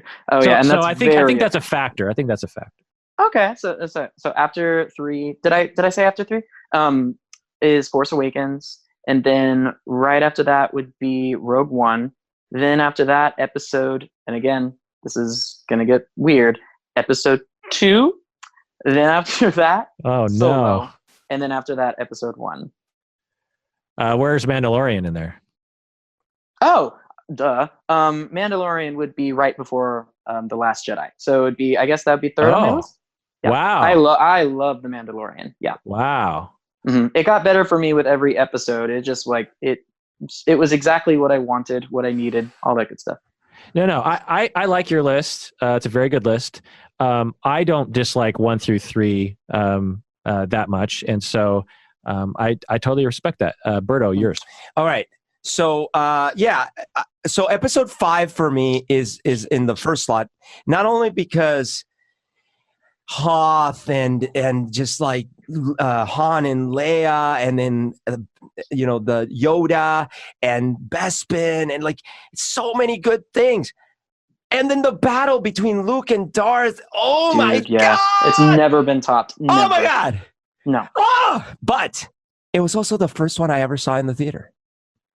And I remember it. It's not like my dad tells me, because he took me to the 4. Sorry, it's the first one I remember in the theater. He took me to 4 in the theater, but I have no memory of it. Yeah. I have a memory of 5. So 5 is number 1. Number 2 is 4. Number 3, I'm just going to stick to Jedi because that completes my true love, my trilogy. Okay. After that, I agree. I think I'm going to go Force Awakens, Rogue One. So right now we're in the same boat, I think, except for the first and the second, but close. Yeah. And I forgot about 6. Oh, well. So I just said Rogue One. Yeah, Rogue One. Oh yeah, where do you put 6, Colin? I put 6 right after Rogue One. Okay. Do you have one of do you have 1, 2, or 3 before 6? Yeah, he's got 3. I have 3. 3's before 6. For me, they're episode. No, I'm sorry, Umberto. I'll let you. No, it's fine. It's fine. I just didn't know we were mixing. I just didn't know we were mixing non-Star Wars movies in with Star Wars movies. That's the only thing. The fan fiction films. You know me. I'm all about that fan. So okay. So it was episode 5, episode 4, episode 6. Then Force Awakens, 7, Rogue One, and then okay. I mean, I might throw you guys a bone because I'm interested to see what happens in the second season. Really? So I'm actually going to put Mandalorian next. So woo! You didn't like 8 that much? I see. I thought you like 8 more than that. Yeah, okay. Fine. Solo, which I don't consider really part of the Star Wars universe, but it was a good movie. Yeah. Then 8. Really? Because we saw 8 together. I know, and I really loved it, but now I have a lot of problems with it. Maybe it's retroactive. I don't know. Oh. And then Mandalorian. Yeah. And that's where my list ends. Because I there are no other. Well, you don't really remember 1 through 3. Well, yeah. But but it's hard for you to rank. I think it would be hard for you to rank them because. No, I do know that 3 was better. Okay.